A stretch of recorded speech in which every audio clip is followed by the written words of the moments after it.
بسم الله الرحمن الرحيم عما يتساءلون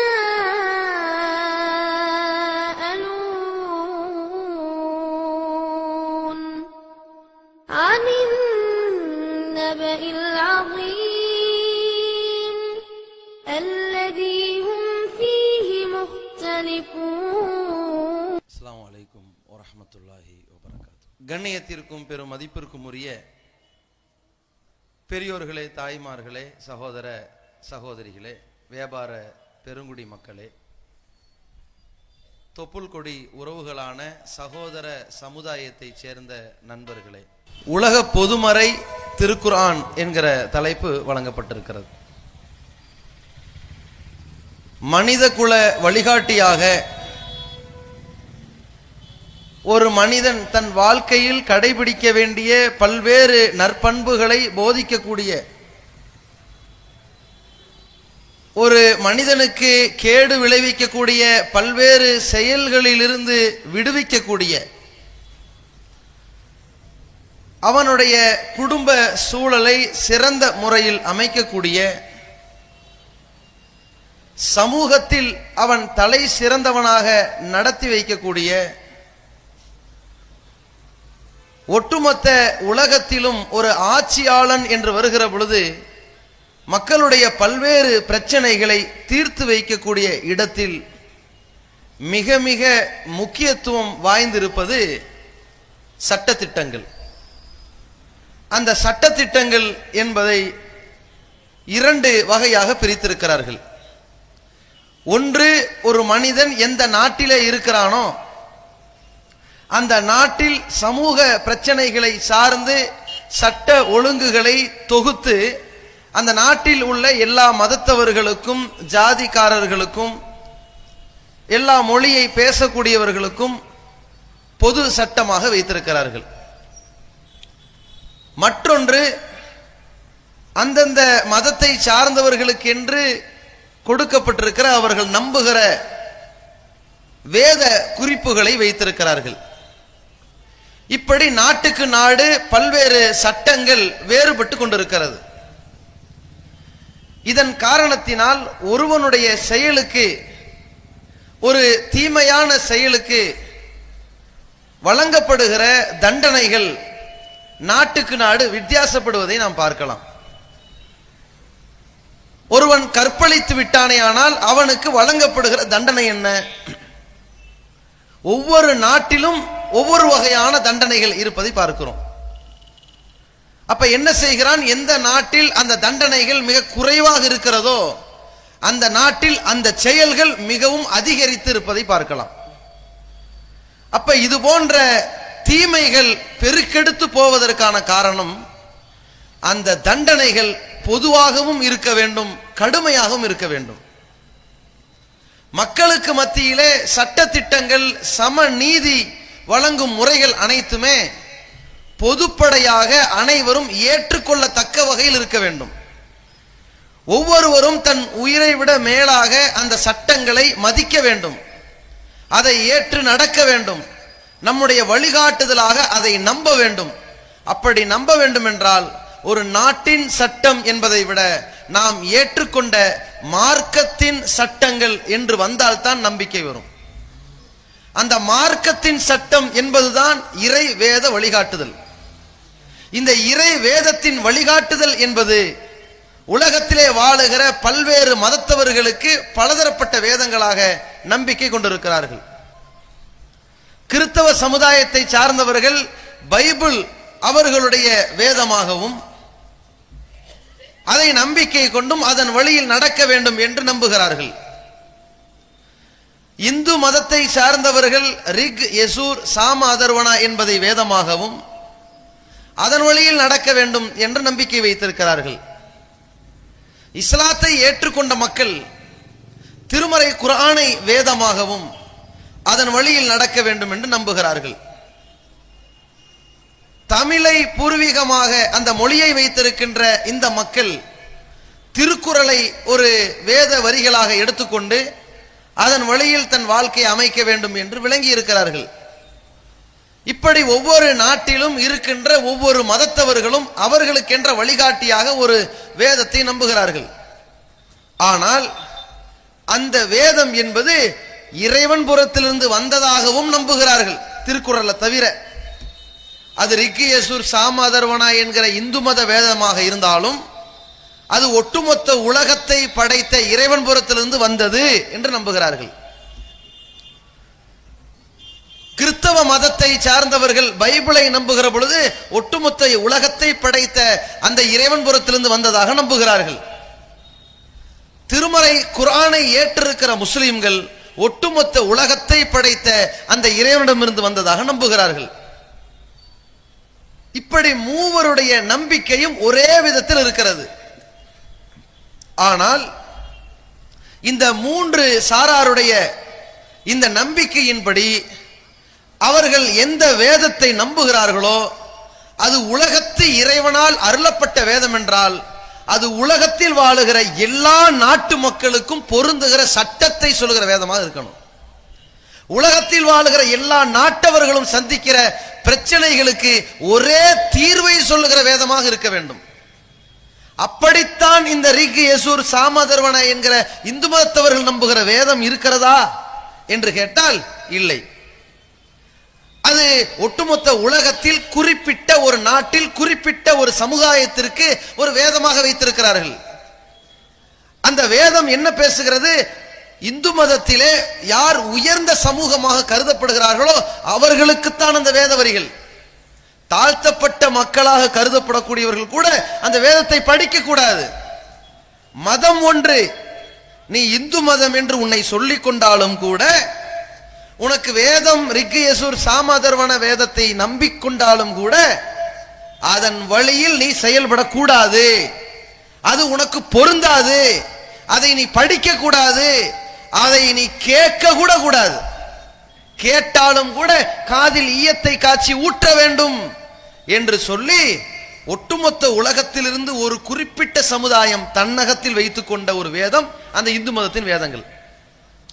அதிலும் குறிப்பாக அந்த உயர்ந்த பிராமண சமுதாயம் தனக்கே உரித்தாக வைத்துக் கொண்டார்கள். இப்ப இது உலக பொதுமறையா இருக்குமா?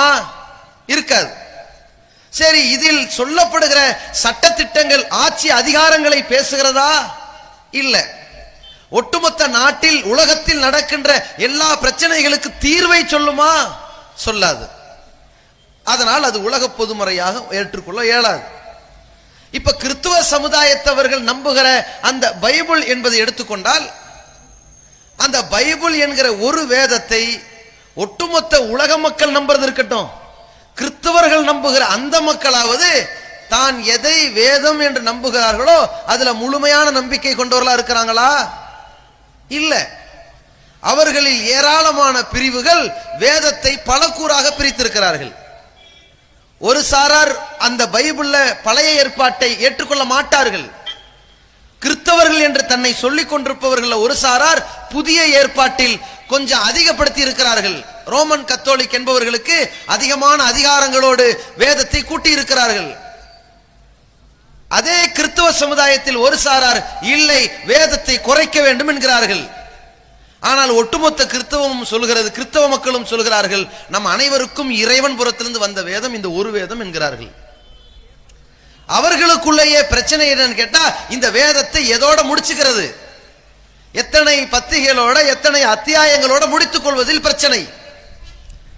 அவர்களுக்குள்ளேயே இதில் பொதுமறையாக எதை வைப்பதில் என்பதே பிரச்சனை இருக்கும் பொழுது அது உலக மக்களுக்கு உலக பொதுமறையாக இருக்க முடியுமா?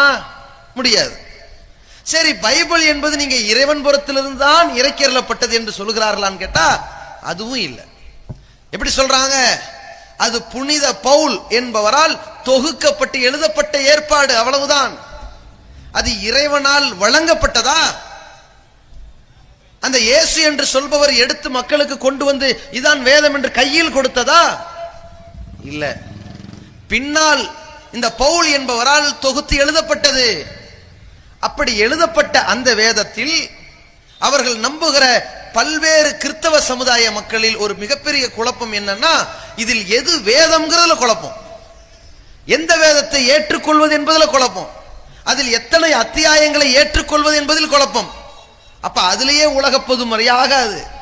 சரி, உலக பொதுமறை என்றால் உலகத்தில் உள்ள எல்லா நாட்டவர்களுக்கும் எல்லா பிரச்சனைகளுக்கும் தீர்வு தரணும். ஒரு தனி மனிதனுக்கான பிரச்சனையிலும் தலையிட வேண்டும், அவனுடைய குடும்பம் சந்திக்கின்ற பிரச்சனையிலும் தலையிட வேண்டும், ஒரு தேசத்தின்படி ஒரு ஆட்சி அதிகாரத்தின்படி சந்திக்கிற பிரச்சனையிலும் தலையிட வேண்டும், சமூக சீர்திருத்த பிரச்சனைகளிலும் தலையிட்டு தீர்ப்பு தர வேண்டும். பல்வேறு விஞ்ஞான பூர்வமான அணுகுமுறைகளை உலகத்திற்கு சொல்லக்கூடியதா இருக்க வேண்டும். உலகத்தில் விஞ்ஞான பூர்வமாக மனிதன் கண்டறியக்கூடிய பல்வேறு விஷயங்களை முன்னரே இந்த உலகத்திற்கு அறிவிப்பு செய்து இந்த உலகத்தை படைத்த இறைவன் தான் இந்த வேதத்தை கொடுத்திருக்கிறான். இந்த உலகத்தின் ரகசியத்தை எல்லாம் அறிந்த இறைவன் தான் இந்த வேதத்தை இறக்கி இருக்கிறான். இந்த வேத வரிகள் ஒவ்வொன்றும் இந்த உலகத்தில் நடக்கின்றத, நடந்துவிட்ட, இனி நடக்க போகிற பல்வேறு தகவல்களை இது சொல்லுகிறது என்றால் இது உலகத்தின் இறைவனால் இறக்கப்பட்டது என்பதை நிரூபிக்கும். அப்படி பைபிள் இருக்குதா? இல்ல. எந்த அளவிற்கு? பைபிள் சொல்லுகிறது பூமி தட்டன்னு. ஒரு சின்ன உதாரணம். ஆனால் ஒரு விஞ்ஞானி கண்டுபிடிக்கிறார் பூமி உருண்டைன்னு. பிரச்சனை வந்துருச்சு. கிறிஸ்துவ சமுதாயத்தின் ஆட்சி அதிகாரம் இருக்குது, சண்டை சச்சரவு ஆரம்பிக்குது. எங்கள் வேதம் சொல்லுகிறது பூமி தட்டன்னு, நீ அந்த வேதத்திற்கே மாற்றமா பூமியை உருண்டைன்னு சொல்லிட்டிய. அப்ப நீ அறிவு கட்டத்தனமா பேசிட்ட, நீ சொல்வதை ஏற்றுக்கொள்ள முடியாது. இல்லைங்க, அதுதாங்க யதார்த்தம், அதுதாங்க அறிவியல், அதுதாங்க உண்மை. உன்னுடைய உண்மை இருந்தாலும் எங்க வேதம் அதை மறுக்குது, எனவே உன்னை ஏற்றுக்கொள்ள முடியாது என்று அவர்களுக்கு மரண தண்டனை கொடுத்தார்கள். உலகத்தில் என்ன இயல்பு இருக்கிறதோ, உலகத்தில் எப்படிப்பட்ட ரகசியத்தை இறைவன் இந்த படைப்புகளில் வைத்திருக்கிறானோ அதை சொல்லக்கூடியதுதான் இறைவேதமா இருக்கும், அதுதான் இறைவனின் வேதமா இருக்கும். ஆனால் இந்த பைபிள் அதற்கு மாற்றமாக பேசுகிறது, மனிதர்களின் சொந்த கருத்தை பேசுகிறது. ஒரு உலகத்தின் பொதுமறை என்று ஒரு செய்தியை சொல்வதாக இருந்தால் எல்லா நாட்டவர்களுக்கும் எல்லா பிரச்சனையிலும் தலையிடணும். இப்ப உதாரணத்திற்கு திருமறை குர்ஆன் என்று எடுத்துக்கொள்ளுங்கள். இது அரபு மொழியில் நபி அவர்கள் தூதராக நியமிக்கப்படுகிறார். அவர் அரபு மொழி தெரிந்தவராக இருக்கிறார், அதனால் அரபு மொழியில் இறக்கப்பட்டது. ஆனால் அரபி பேசுகிற மக்களுக்காகவா இந்த குர்ஆன் இறக்கப்பட்டது? இல்ல. இறைவன் திருமறையை பற்றி எப்படி சொல்கிறான்? இது உலக பொதுமறை என்று பேசுகிறான். ஹுதல் லின்னாஸ், மனித குலத்தின் வழிகாட்டி என்று பேசுகிறான். ஒ பையினாத்தி மினல் ஹுதா வல் ஃபுர்கான், நேர்வழி தீயவழி எது என்பதை பிரித்து காட்டுகிற வழிகாட்டி என்று சொல்கிறான்.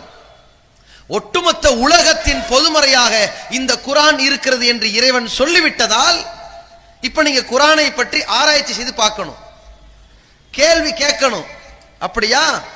குர்ஆன்ல ஒரு தனி மனிதனுடைய பிரச்சனையை பற்றி பேசுமா? பேசும். ஒரு குடும்பத்தின் பிரச்சனைகளுக்கு தீர்வு தருமா? தரும். ஒரு கணவன் மனைவி குடும்பவியலை பேசுமா? அது பேசும். அவர்களுடைய திருமண சட்டங்களை பேசுமா? பேசும். விவாகரத்து சட்டங்களில் தலையிடுமா? தலையிடும். ஒட்டுமொத்த உலகத்துக்கும் ஒரே சட்டம். சரி, அவர்கள் தங்களுடைய வாழ்க்கையில் செலவிடுகிற பொருளாதார விஷயத்தில் தலையிடுமா? தலையிடும். எதை செலவிட வேண்டும் என்று சொல்லுமா? சொல்லித்தரும். எப்படி சம்பாதிக்க வேண்டும் என்று சொல்லுமா? சொல்லித்தரும். எப்படி சம்பாதிக்க கூடாது என்று சொல்லுமா? அதுவும் சொல்லித்தரும். பொருளாதார விவகாரத்தில் தலையிடும். அதான் உலக பொதுமறை. ஒரு மனித குலத்திற்கு எப்படிப்பட்ட பொருளாதார திட்டம் இருந்தால் வளர்ச்சி பெறுவான், எப்படிப்பட்ட பொருளாதார திட்டம் இருந்தால் நாசமாக போவான் என்று திருக்குர்ஆன் பேசுமா என்றால் பேசும். ஒரு குடும்பத்தில் உள்ளவர்கள் மிக பெரிய அளவில் சொத்தை குவித்து விட்டார்கள், அவர்களில் ஒருவர் இறந்து விட்டாரே, ஆனால் சொத்தை பறித்துக் கொள்வதற்காக குடும்பத்தில் 4 பிள்ளைங்க வெட்டி கொண்டு சாவார்கள்.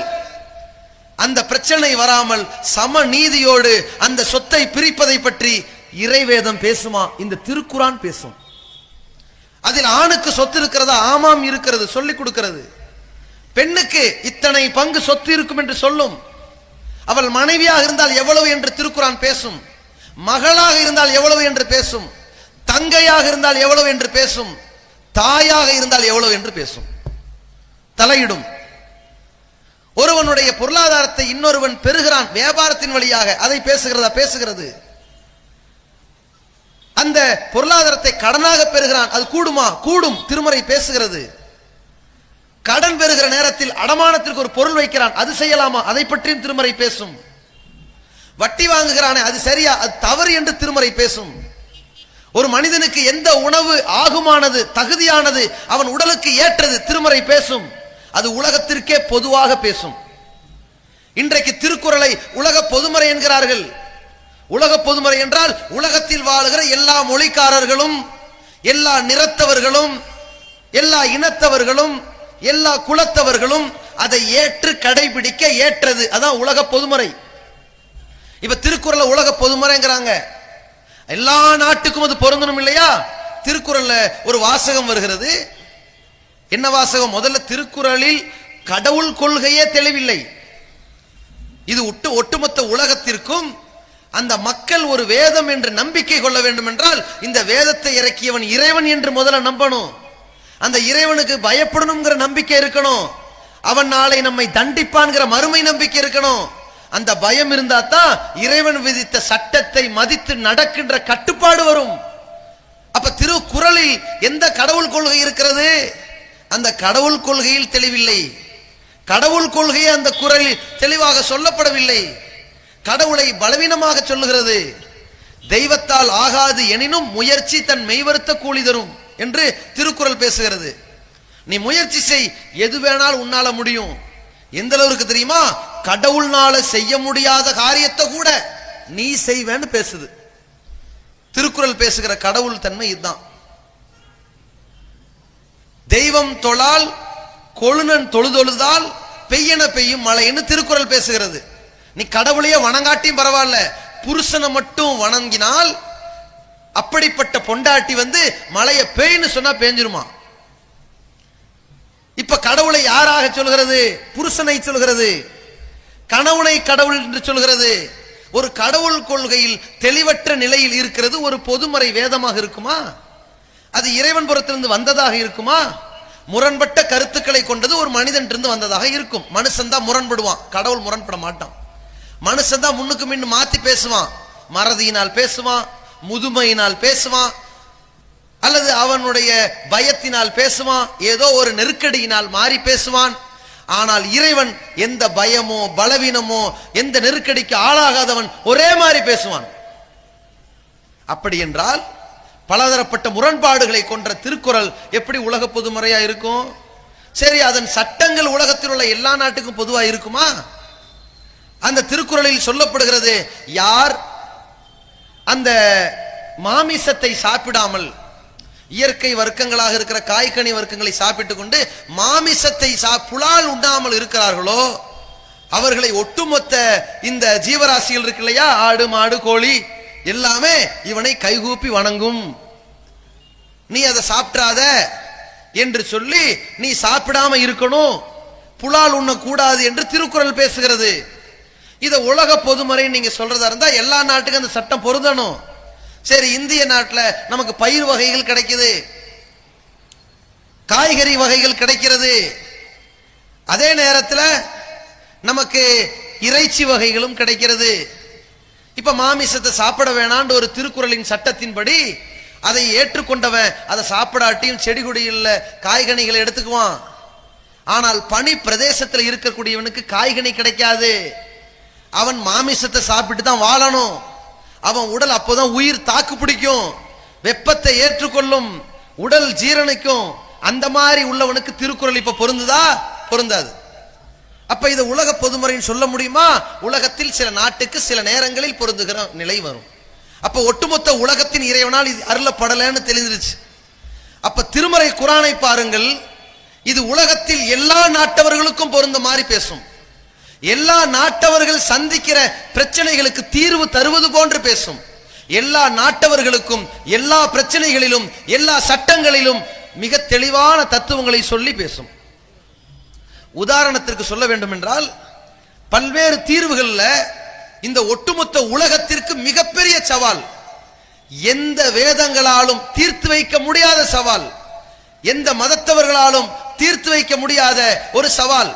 இஸ்லாமிய மார்க்கத்தை தவிர மற்ற எந்த மதத்தவர்களாலும் பிரச்சனையை தீர்க்க முடியாத ஒரு அடிப்படை என்ன?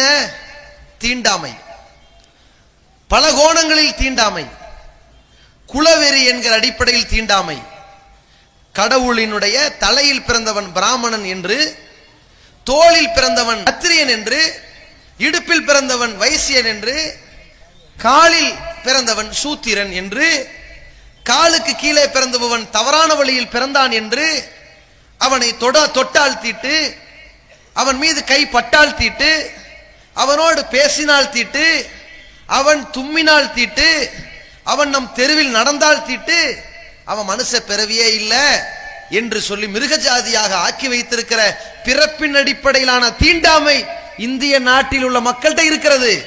இந்து மக்கள்கிட்ட எந்த அளவுக்கு இருக்கிறது? ஜாதி கொடுமைகளாக இருக்கிறது. எத்தனை ஜாதிகள்? 7 ஜாதிகளாக பிரிந்து, அந்த 7 ஜாதியில 400 கிளைகள் பிரிந்து 2800 ஜாதிகள் பிரிந்து கிடக்கிறது. மனித குலத்துல இந்திய நாட்டு மக்கள் மத்தியில 2800 ஜாதி. எதை பேசி தீர்க்க முடியல? யாரு வசந்தவன் யாரு தாழ்ந்தவங்கிறதுல இன்னும் அந்த தீண்டாமை ஒழிக்க முடியல.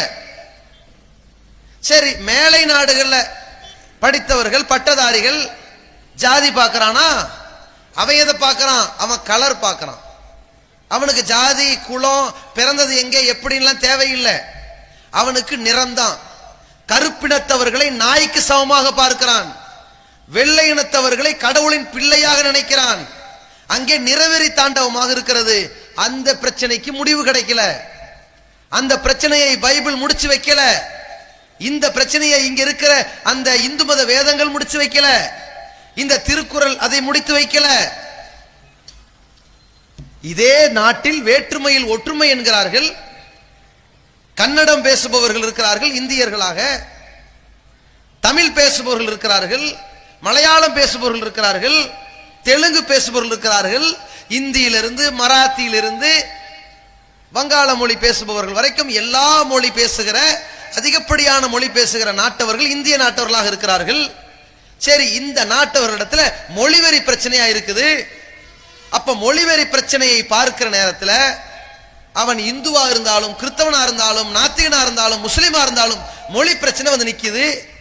அந்த மொழியில் பிரச்சனை இல்லாமல் அவர்களை சமமாக நடத்த வேண்டிய நாட்டின் சட்டம் அவர்களால் சமமா நடத்த முடியல. கர்நாடகாவில் இருக்கக்கூடியவன் தமிழ்நாட்டுக்காரன் மனுஷனாவே மதிக்கல. தமிழ்நாட்டில் இருக்கக்கூடியவன் கன்னடம் பேசுறவன் மேல பிரச்சனை கிளப்புறான். இந்த மொழி வெறியில இந்த தீண்டாமை ஒழிச்சு கட்ட முடியல. இந்திய சட்டத்தினாலும் முடியல, அவர்கள் நம்புகிற வேதத்தினாலும் முடியல. இப்ப இத்தனை பிரச்சனைகள் உலகெங்கிலும் தலைவிரித்தாடுகிறது. இதற்காக எத்தனை ஆயிரம் போராட்டங்கள் நடந்தது. உலக வரலாற்றில் பாருங்க, பல லட்சக்கணக்கான பேர் கொல்லப்பட்டார்கள். எதற்கு? உலக அரங்கில கருப்பின மக்களின் நீதிக்காக, சம உரிமைக்காக, வெள்ளை இன மக்களுக்கு எதிராக பல பேர் போராடினார்கள். நெல்சன் மண்டேலா போராடினார். அவர் ஒரு கருப்பினத்தவர், தன் கருப்பின சமுதாயத்திற்காக போராடினார். மார்ட்டின் லூதர் கிங் என்பவர் போராடினார். அவர் கருப்பினத்தவர், கருப்பின சமுதாய மக்களுக்கு போராடினார். அவருடைய தீண்டாமை பிரச்சனையை வெளிக்கொண்டு வந்தார். என் சமுதாயம் படிக்க வேண்டும், சம உரிமை கிடைக்க வேண்டும், பள்ளிக்கூடத்தில் சேர வேண்டும், பட்டதாரிகள் ஆக வேண்டும், வெள்ளை இனத்தவர்களோடு சம்பந்தம் பேச வேண்டும், அவர்கள் குடும்பத்தோடு ஒன்றரை கலந்து கொள்ள வேண்டும் என்று மார்ட்டின் லூதர் கிங்கை பற்றி மிகவும் பிரபலமாக ஒன்றை சொல்வார்கள். I have a dream. இதான் மார்ட்டின் லூதர் கிங்கை பற்றி பேசுகிற வாசகம். மார்ட்டின் லூதர் கிங் என்றால் என்ன பேசுவார்கள்? அவர் அதிகமாக ஒன்றை சொல்வார். அவர் ஒரு புத்தகத்தை எழுதினார். அவர் ஒரு கருத்தை மக்களிடத்தில் பேசிக்கொண்டே இருந்தார். அது என்ன? I have a dream. எனக்கு ஒரு கனவு இருக்கிறது. அது என்ன கனவு? என் கருப்பின சமுதாய மக்கள் நிம்மதியாக வாழ வேண்டும். அந்த கனவு. என் கருப்பின சமுதாய மக்கள் வெள்ளையின மக்களால் நசுக்கப்படக்கூடாது என்ற கனவு. என் கருப்பின மக்களுக்கு படிப்பு வேண்டும், பட்டம் வேண்டும், சம உரிமை வேண்டும், வெள்ளையவர்களோடு இணங்கி செல்லுகிற குடும்ப உறவுகள் வேண்டும், ஆட்சி அதிகாரத்தில் சமநிலை வேண்டும், நாங்கள் மனிதர்களாக மதிக்கப்பட வேண்டும் என்பது என் கனவு என்று போராடினார். நீண்ட நெடுகாலம் போராடினார். இன்றும் உலக அரங்கில் எத்தனையோ ஆண்டுகள் நடத்தப்பட்டாலும் இன்று கூட அந்த கருப்பு வெள்ளை என்கிற அந்த நிறவெறி ஒழிக்கப்படல. இன்றைக்கு அமெரிக்க அதிபர் டொனால்ட் ட்ரம்ப் அந்த அதிபர் இடத்தில், அந்த வெள்ளை இடத்துல ஒரு கருப்பின பெண் கை கொடுக்க போகிறாள், தட்டிவிட்டு ஓடுகிறான். அவ கருப்பினத்தை சார்ந்தவள். அனைத்தும் வந்து விட்டது, கல்வி, வேலை வாய்ப்பு எல்லாம் கிடைத்து விட்டது. நிறத்தால் உள்ள வேற்றுமை, அந்த வெறி, அந்த தீண்டாமை இன்னும் ஒழியல.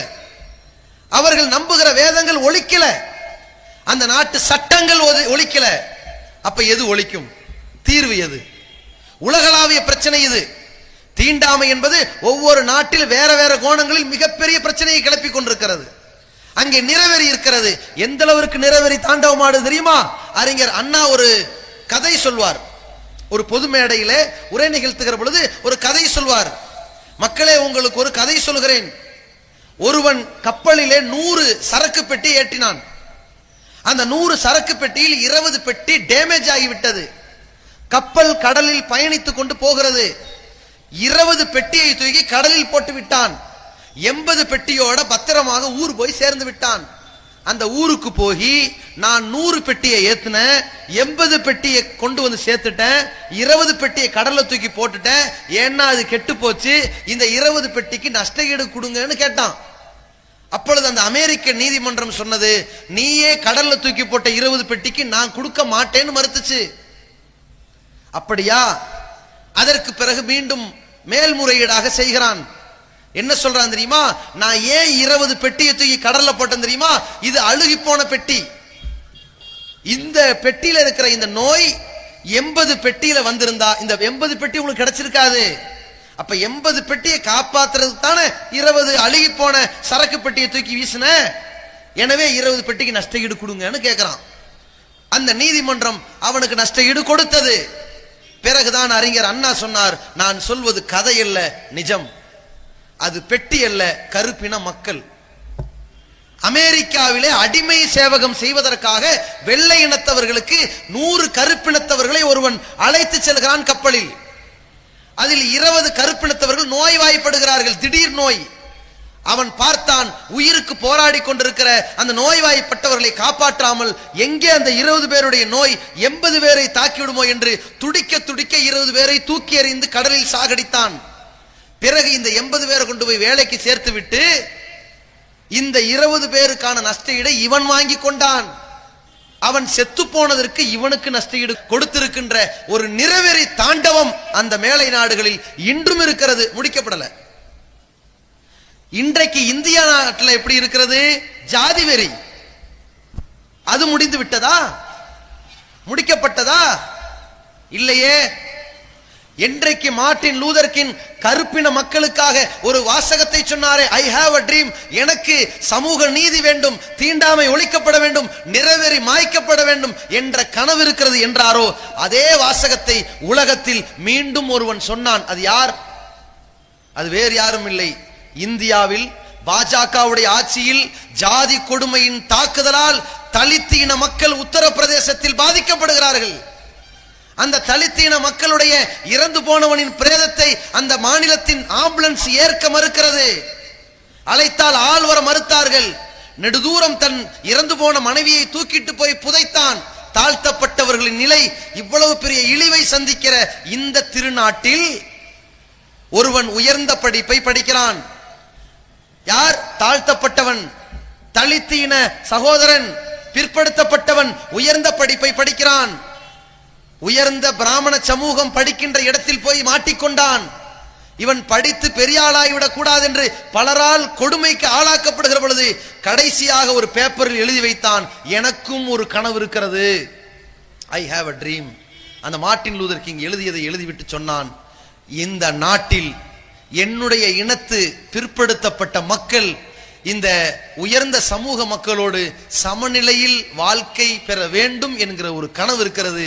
அதற்கு தீர்வு கிடைக்காமல் நான் என்னை நானே மாய்த்து கொண்டு தற்கொலை செய்கிறேன் என்று செத்து போனவன் தான் ரோஹித் வெமுலா. அந்த ரோஹித் வெமுலாவுக்காக ஒட்டுமொத்த இந்தியாவிலும் பல போராட்ட களங்களை கண்ணையா குமார் தலைமையிலே தொடங்கினார்கள். எதற்காக தொடங்கினார்கள்? பாரத் மாதா கி ஜெய் என்று சொல்கிறீர்களே, அந்த பாரத மாதாவாக நீங்கள் பார்ப்பனிய மக்களை எடுத்துக்கொண்டீர்கள். என் தாயை நீங்கள் கேவலப்படுத்துகிறீர்கள். என் தாய் தலித் என்பதால் தானே, தாழ்த்தப்பட்டவள் என் தாய் என்ற காரணத்தினால் அவளும் பாரத மாதா தானே. அந்த பாரதத்தின் மாதாவாக இருக்கிற என் தாயை நீங்கள் என்ன சொல்கிறீர்கள், நீ மேலாடை கூட போடக்கூடாது என்று சொல்கிறீர்கள், ஜாதியை காரணம் காட்டி. இன்று வரை ஒழிக்கப்பட்டதா? ஜாதி கொடுமை இந்திய நாட்டில் எவ்வளவு தலைவிரித்தாடியது என்பதை அம்பேத்கர் சொல்வார். அவர் உண்மையான பெயர், அவருடைய பேர் அம்பேத்கரே கிடையாது, அவர் பேர் பீமாராவ் ராம்ஜி தான் அவர் பேரு. அவர் பள்ளிக்கூடத்தில் படிக்க போறார். தாழ்த்தப்பட்டவர் என்பதற்காக வேண்டி அனைத்து உரிமைகளும் பறிக்கப்பட்டது. ஒரு கட்டத்தில் பிராமண சமூகத்தை சேர்ந்த ஒரு நல்ல மனுஷன் அம்பேத்கர்ங்கிற ஒரு ஆளு, உன்னை நான் படிக்க வைக்கிறேன், படிக்க வச்சு பெரிய பட்டதாரி ஆக்கினாரு, சட்டமேதை ஆக்கினார். இந்த நாட்டின் பொது சிவில் சட்டத்தை உருவாக்கி கொடுத்திருக்கின்ற ஒரு மேதை யாரு? இந்த அம்பேத்கர். அப்ப இந்த பீமாராவ் ராம்ஜியை படிக்க வச்ச அம்பேத்கர் இருக்கிறாரு, அவர் இதை படிக்க வைத்தாருங்கிற நன்றி விசுவாசத்துல இந்த பீமாராவ் ராம்ஜி என்ன செய்யறாரு, இனிமேல் என்னுடைய பெயர் பீமாராவ் ராம்ஜி அல்ல, என்னுடைய பெயர் B.R. அம்பேத்கர்னு தன் பெயரை மாற்றிக்கொண்டார். ஏன் தெரியுமா? தன் ஆசிரியருக்கு மேல உள்ள விசுவாசம், நன்றி கடனாக அந்த பெயரை வச்சார். அந்த நேரத்தில் பிராமண சமூகம் ஒரு அறிவிப்பு வெளியிட்டது. என்ன தெரியுமா? இந்திய நாட்டில் வாழுகிற, இந்த தேசத்தில் வாழுகிற எந்த ஒரு பிராமண சகோதரனும் இனிமேல் தன்னுடைய பிள்ளைகளுக்கு அம்பேத்கர் என்று பெயர் வைக்க கூடாது. ஏன் தெரியுமா? அது தீட்டுப்பட்டு நாஸ்தியாகிவிட்டது. ஒரு தாழ்த்தப்பட்டவனுக்கு அந்த பெயர் வைக்கப்பட்டு விட்டது என்று புரட்சிகரமான திட்டமாக தீண்டாமை கொடுமையை வெளிப்படுத்தினார்கள். மனதொடிந்து போனார். இந்திய நாட்டை ஒருமுகப்படுத்துவதற்காக சட்டத்திட்டங்களை எழுதுவதற்கு டெல்லிக்கு செல்கிறார் அம்பேத்கர். ஒரு ரூமில் தங்குவதற்கு இடம் கேட்கிறார். அவர் தீண்டத்தகாதவர், தாழ்த்தப்பட்டவர் என்பதற்காக அந்த ரூம்ல இருந்து விரட்டி விடுறாங்க. வெளியே போறாரு, தள்ளுவண்டியில எல்லா புத்தகத்தையும் ஏத்தி வச்சுக்கிட்டு நகர்ந்து போறாரு. அவரை இழுத்துக்கிட்டு போற ஆள் கேட்கிறாரு, ஆமா இந்த நட்டநடு ராத்திரியில உங்களை திடீர்னு ஹோட்டல்ல இருந்து வெளியேற்றிட்டானே, லாட்ஜில வெளியேற்றிட்டானே, என்ன காரணம்? அன்னைக்கு ஒரு வீடு மாதிரி தான் லாட்ஜ், என்ன காரணம்னு கேட்டிருக்காரு. அவர் சொல்றா, நான் தாழ்த்தப்பட்டவன், இந்த வண்டி தள்ளிட்டு போறோம் கொஞ்சம் உயர்ந்த சமுதாயத்தை சேர்ந்தவன். அவன் என்ன பண்ணான்? இறங்குடான்ட்டான். நடுத்தவர்ல அத்தனை புத்தகத்தோட கீழே உட்கார்ந்தார். அப்பொழுதுதான் ஒரு கருத்துக்கு வந்தார், என் சமுதாய மக்கள் பிராமணர்களுடைய சமூகத்திலே தெருவில் நடக்க முடியவில்லை. அன்றைய நேரத்தில் என் சமுதாய மக்கள் அவர்களுடைய உணவுப் பொருளில் நெய் கலக்கக்கூடாது என்கிற சட்டம். ஏன்? நெய் பிராமணர்களின் உணவு, தாழ்த்தப்பட்டவர்கள் நெய் தொட்டு சாப்பிடக்கூடாது என்கிற சட்டம். மிகவும் கேவலமான நிலைக்கு ஆளாக்கப்படுகிறார், மன உளைச்சலுக்கு ஆளாக்கப்படுகிறார். ஒரு முடிவெடுத்து விடுகிறார், தாழ்த்தப்பட்டவன் அந்த தெருவிலே நடந்து சென்றால் கையில் ஒரு கூடை வைத்திருக்க வேண்டும், எச்சில் வந்தால் அதில் துப்பிக்கொள்ள வேண்டும், இன்னொரு கையில் தொடப்பம் வைத்துக் கொள்ள வேண்டும், தேவைப்பட்டால் நடந்து போக போக அக்ரஹாரத்தை கிளீன் பண்ணிக்கிட்டே போகணும், ஒரு சரட்டை வைத்துக் கொள்ள வேண்டும், தவிச்ச வாய்க்கு தண்ணி கேட்டால் இதில் வாங்கி குடித்துக் கொள்ள வேண்டும் என்கிற கொடூரமான நிகழ்வை எல்லாம் பார்த்து மனம் ஒடிந்து விட்டு ஒன்றை டிக்ளேர் பண்ண நினைத்தார். நாம் ஒரு வட்டமேஜை மாநாட்டை ஏற்பாடு செய்து இந்தியா முழுக்க அதிகமான மக்களை ஒன்று திரட்டி இந்து சமுதாய மக்களை எல்லாம் அழைத்து ஜாதி கொடுமைக்கு ஒரே தீர்வு என்னன்னு போட்டு உடைச்சிட வேண்டியதான் ஒரு முடிவுக்கு வரார். அப்படி உடைச்சிட வேண்டிதான் முடிவுக்கு வருகிற பொழுது எல்லா பிராமண சமுதாயத்தை சேர்ந்தவர்கள் ஒரு முடிவு எடுக்கிறாங்க, இந்த ஆள் எதையாவது போட்டு உடைச்சார்னா நாட்டில் மிகப்பெரிய அளவில் அனைவரும் இஸ்லாத்திற்கு போவதை தவிர வேறு எதுவும் தீர்வு இல்லை என்று போயிருவாங்க. அந்த மாநாடை எப்படியாவது தடுத்து நிறுத்த பாருங்கள், தடுத்து நிறுத்தினார்கள். அப்பொழுதுதான் இந்த அம்பேத்கர் அவர்கள் ஜாதி கொடுமையின் தீர்வுக்கு நான் ஒரு புத்தகத்தை எழுதுகிறேன், தயவு செய்து எல்லா மொழியிலும் கொண்டு போய் சேருங்கள் என்றார். அதை தமிழ் மொழியிலே தந்தை பெரியார் உலகத்திற்கு கொண்டு வந்தார். எல்லா மொழியிலும் மொழிபெயர்க்கப்பட்டது. அந்த நேரத்தில் அவர் ஒரு கருத்தை சொன்னார், நான் இந்துவாகத்தான் பிறந்தேன், இந்துவாகத்தான் வாழ்ந்தேன், ஒட்டுமொத்த இந்திய மக்களுக்கும் சொல்கிறேன் நான் இந்துவாக சாக மாட்டேன் என்றார். சுதாரித்துக் கொண்டார்கள். பப்ளிக்கா இந்த ஆள் முஸ்லிம் ஆயிட்டான்னா அதோட ஜோலி முடிஞ்சிருச்சு. ஏன்? ஒருவன் தாழ்த்தப்பட்டவனா இருக்கிற பொழுது அகரஹாரத்துக்குள்ள போக முடியல, அந்த உயர்ந்த சமுதாய மக்கள்கிட்ட சம்பந்தம் பேச முடியாது, அவன் வீட்டுல போய் சமமா உட்கார்ந்து சாப்பிட முடியாது, சமமா மேஜையில உட்கார முடியாது, அவன் டிரஸ் போட்டிருக்கான், இவன் இடுப்புல துணியை கட்டி நிக்கணும். எப்படி? சூத்திரர்கள் யார்? வேசி மகன்கள் என்று பெயர் பெற்றவர்கள், அவர்களால் கேவலப்படுத்தப்பட்டவர்கள், தவறான வழியில் பிறந்தவர்கள்.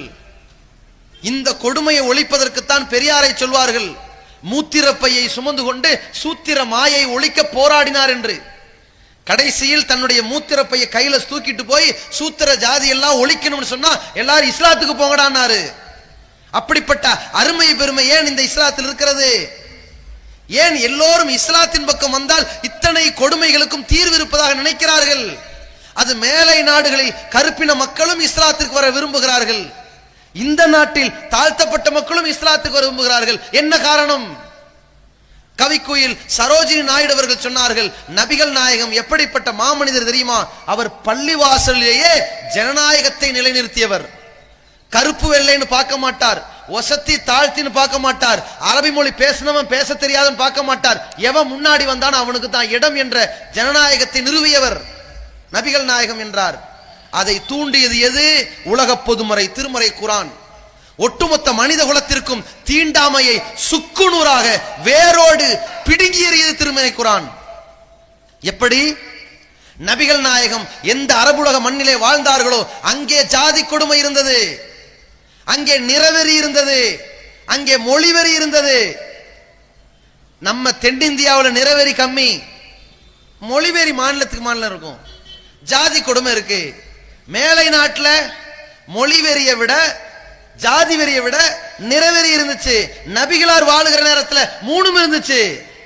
இறைவன் அந்த சமுதாயத்துக்கு தான் தூதரை தேர்ந்தெடுத்தான். ஏன்? மூணையை ஒழிச்சு கட்டினாதான தீண்டாம ஒளி. அந்த நேரத்தில் தூதராக நபிகள் நாயகத்தை தேர்வு செய்தான். ஒட்டுமொத்த உலகத்திற்கும் ஒரு செய்தியை சொன்னான், தீண்டாமை ஒழிப்பதற்கு ஒரு தீர்வை சொன்னான். இந்த உலகமெல்லாம் தீண்டாமை ஒழிக்க எத்தனையோ தீர்வு சொல்றாங்க. என்னப்பா தீர்வு? நமக்கு ஓடுகிற ரத்தம் சிவப்பு, இதை சொல்லிட்டோம்னா தீண்டாமை ஒளிஞ்சிரும்ன்றாங்க. இது ஒரு லாஜிக்கா? பன்றிக்கு கூட ரத்தம் சிகப்பா தான் இருக்கு, ஆட்டுக்கு கூட ரத்தம் சிகப்பா தான் இருக்கு. ரத்தம் சிவப்பு என்பதால் தீண்டாமை ஒளிஞ்சிருமா? அதையே ஏ பி பாசிட்டிவ் நெகட்டிவ் பேரை போட்டான்ல. இது அளவுகோல் அல்ல. தீண்டாமையை ஒழிப்பதற்கு இது தீர்வு அல்ல. அப்ப எது தீர்வு? தீண்டாமை ஒழிப்பதற்கு வேற என்ன தீர்வு? அப்ப அதற்கான தீர்வை இவர்கள் எத்தனையோ யோசனை பண்ணுகிறார்கள், முடியல. ஒவ்வொரு பாட புத்தகத்தில் இந்த கொடுமையின் காரணத்தினால் தான் பள்ளிக்கூடத்தில் யூனிஃபார்ம் சிஸ்டத்தை கொண்டு வந்தான். யூனிஃபார்ம் போட்டான்னா இதை வச்சு அடையாளம் கண்டறலாம், இது இந்த ஸ்கூல்னு தெரிஞ்சு போயிடும், வெளியே போனா இந்த மாணவன் தெரிஞ்சிடும், எங்கேயாவது காணாம போனாலும் கண்டுபிடிச்சு கொண்டு வந்துருவாங்க. இப்படி பலதரப்பட்ட காரணத்தை விட மிக முக்கியமான காரணம் என்ன? சமமாக நடத்தப்படணுங்கிறத. யூனிஃபார்ம் போட்டானே, நடத்தப்பட்டானா? அப்படி மதிக்கப்படுறானா? அவன் புத்தகத்தின் ஆரம்பத்தில் என்ன? தீண்டாமை ஒரு பெரும்பாவம், தீண்டாமை பெருங்குற்றம், தீண்டாமை ஒரு பாவச் செயல், தீண்டாமை மனித தன்மையற்ற செயல் போட்டிருக்கிறான். ஆனா டிசில என்ன எழுதுவான்? இவன் என்ன ஜாதின்னு எழுதுவான். ஒழிச்சுதா? அவனால தீண்டாமை ஒழிக்க முடிஞ்சதா? முடியல. அதை ஒழிப்பதற்கு இஸ்லாம் ஒரு தத்துவத்தை சொல்கிறது. அந்த தத்துவத்தை இறைவன் தான் சொல்லி தருகிறான். அதை சொன்னாதான் உலகத்துல எல்லா தீண்டாமை ஒழியும். அது என்ன தத்துவம்? இறைவன் திருமறையில் குறிப்பிடுகின்றான், ஒட்டுமொத்த உலகத்திற்கும் சொல்கிறான், யா ஐயுஹன்னாஸ், மனிதர்களே.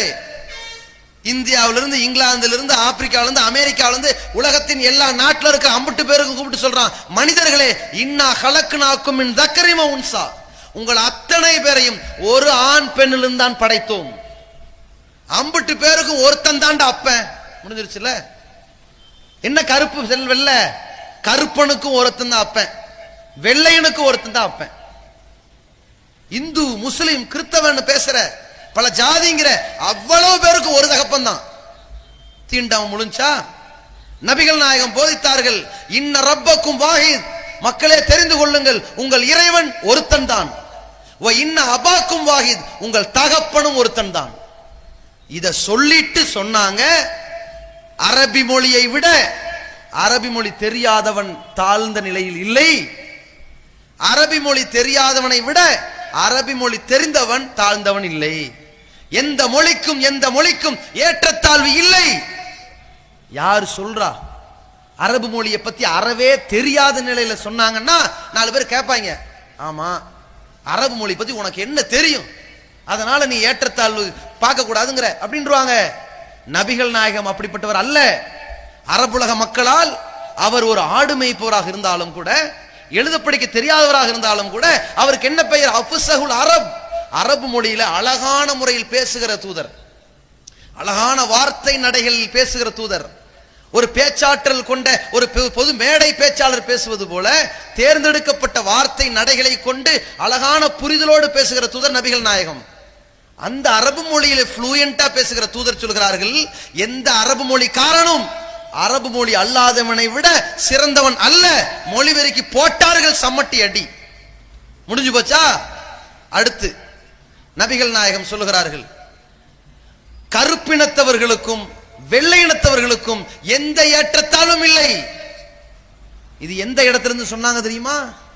மார்ட்டின் லூதர் கிங் கருப்பினத்தவராக இருந்ததால் அந்த பாதிப்பை உணர்ந்து போராடினார். நெல்சன் மண்டேலா கருப்பினத்தவராக இருந்ததால் பாதிப்பை உணர்ந்து போராடினார். ஆனால் நபிகள் பெருமகனார் கருப்பு இனத்தை சார்ந்தவர் அல்ல, அவர் வெள்ளை இனத்தை சார்ந்தவர். வெள்ளை வெள்ளேன்னு இருப்பாங்க. நபிகளார் அவர்கள் கோபப்பட்டால் கன்னங்கள் மாதுளம்பழத்தை போன்று சிவந்து விடும் என்பார்கள்.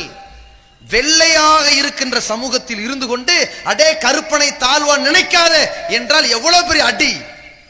ஒரு கருப்பினத்தில்காரங்க சொன்னா ஆமா அவருக்கு வெள்ளை இனத்தவர்கள் மீது ஒரு கோபம், அதான் பேசுறாருமாங்க. இவர் வெள்ளை இனத்தில் இருந்து கொண்டு கருப்பின மக்களை அரவணைக்கிறார்.